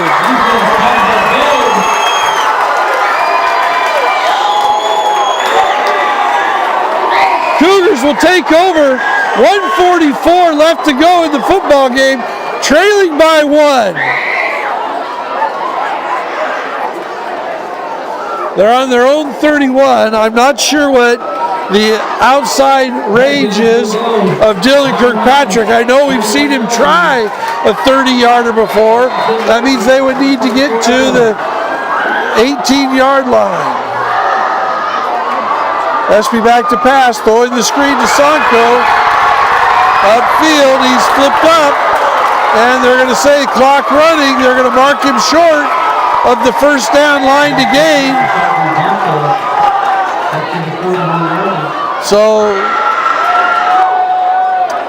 clock running, 1:23 now to go. Be second and short. First down completion, catch, Nuss steps out of the tackle, cuts back, keeps his feet inside territory, down to the 36-yard line, 37-yard line. Clock running, 1:10. Cougs on a roll here. Blitz coming again, short to Nuss. Makes the man miss. Gets out. There he goes. He's in the end zone. Touchdown, Cougars. Nuss. 37-yard touchdown pass from Nash Espy. He takes a little turn in, makes the man miss, spins to the end zone. Cougar touchdown. They are now leading 19-14. 58 seconds left to go. What a drive by the Cougars. 5 plays. First the defensive stand. 5 plays and into the end zone. Now the extra point. I think the Cougars will go for 2 because a touchdown would still beat them. If they go for 2, that means that the Wildcats would have to go for 2 in order to win, and an extra point would only tie the game.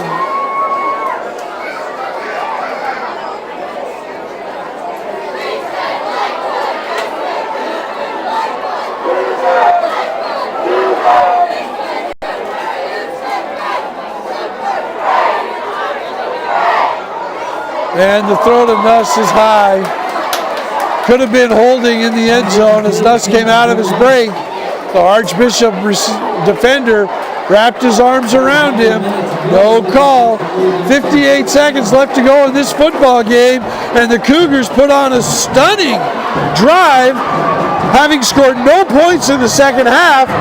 They now score in 5 plays, 69 yards, with the potential game-winning play, the 39-yard touchdown pass and run to Ben Nuss. The Wildcats have had a hard time tackling Nuss all night. About the only thing that slowed him down are the couple of runs he's had that were called back by penalty.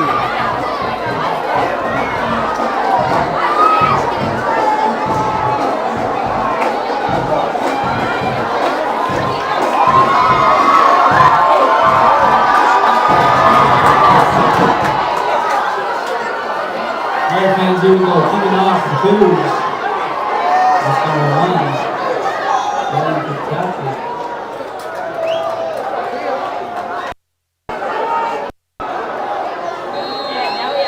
Dylan Kirkpatrick to kick off. And he's just going to squib it. And the Archbishop receiver catches it and falls down. And no time went off the clock. First and 10 Wildcats at the 32-yard line. So great defensive stand by the Cougars. 4th and short, quarterback sneak. Stopping by just the hairbreadths of a football. Take over on downs, come back and score. This has been a tough, exciting, hard-fought football game. Here we go. And now we'll see if the Wildcats can do anything in the air. Try and get back in the game. They take the ball, they throw it long. There are 4 Cougars back, and it's caught and dropped. Logan McClellan had his hands on the ball, could not secure the catch. And that's about as far as we're going to see their quarterback throw the ball. 8 seconds off the clock, so 50 seconds left to go in the game. 2nd and 10. That was thrown up against 5 Cougar defenders and 3 Archbishop receivers.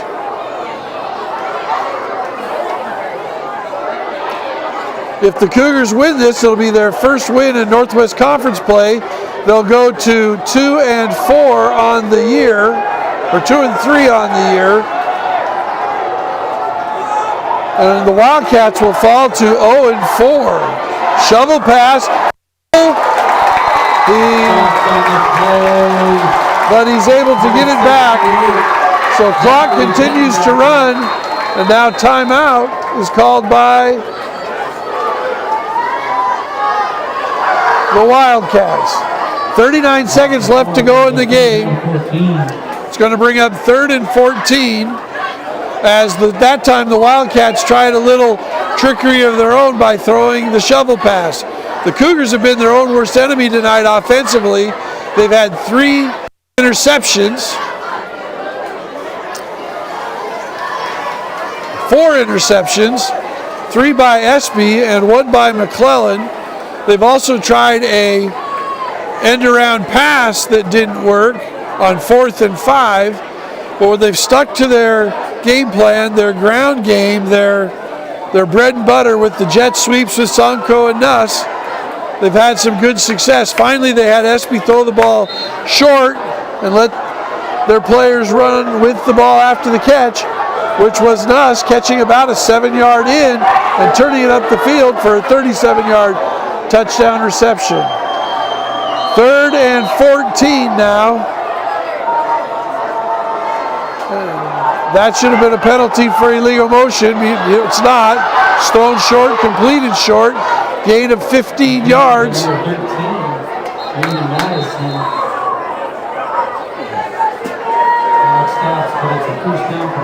That was completed to the Jaden Madison, but as he went in motion, he very clearly turned upfield prior to the ball was snapped. And in the Canadian Football League, you can do that, but not in American football. You have to be going parallel to the line of scrimmage when the ball is snapped. So, but gain of 15, no flag there. 45, ball in the 45. 34 seconds left to go. The Wildcats are not going to be able to tie this game up with no more timeouts now. They're going to have to either get out of bounds or get first downs to move the chains. The clock will stop while the chains move. We'll restart again once the chains are in place.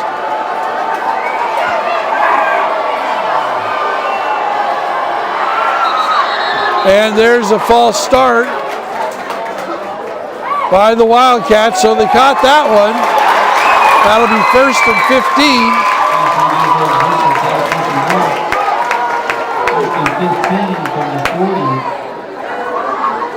Clock was stopped, so no other penalty other than the 5 yards. Although I don't think high school has the 10-second runoff rule like they do in the colleges and in the NFL.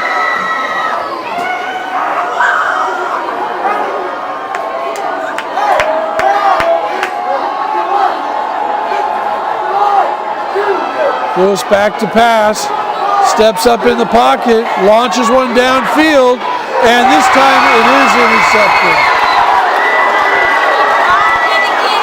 Oh, he dropped it again. I thought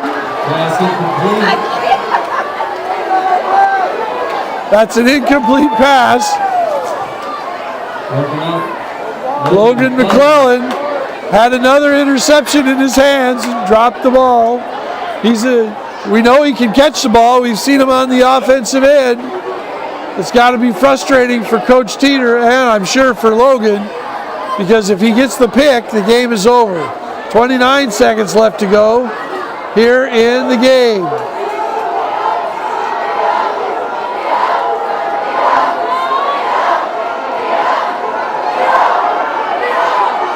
Throwing short. While the Cougars tackle him inbounds, it's going to be a gain of 5. Pass was completed to Ryder Burkett. Clock is running, 10 seconds now, and it's spiked by Lewis. So 8 seconds left to go in the game. Great job by the Cougars to tackle the offensive player by the Wildcats inbounds, which kept the clock running. And that's going to be the difference in how this game is going to end. We're not staying forever, Curry. I'd rather go get something to eat.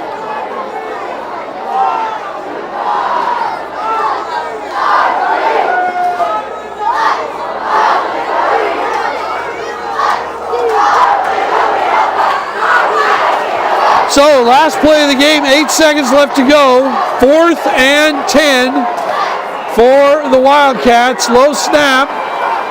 And again, he throws it high and deep. And again, it's incomplete. And with 1 second left to go, the Cougars will take possession. They will kneel down, and this game is over. What a comeback for the Cougars tonight. They scored on their first possession, they score on their last possession, other than the kneel down, and they win this game 19-14. What a homecoming night tonight.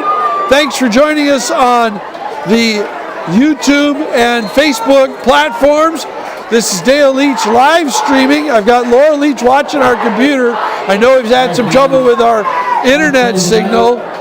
And thanks to Ball Deep getting us going, because I know we started a little bit late because of some technology issues in the signal. So Melanie Irish monitoring us on social media. That's your final score tonight. The Cougars win 19-14. Thanks for joining us, everybody. We'll see you on the live stream next week. To follow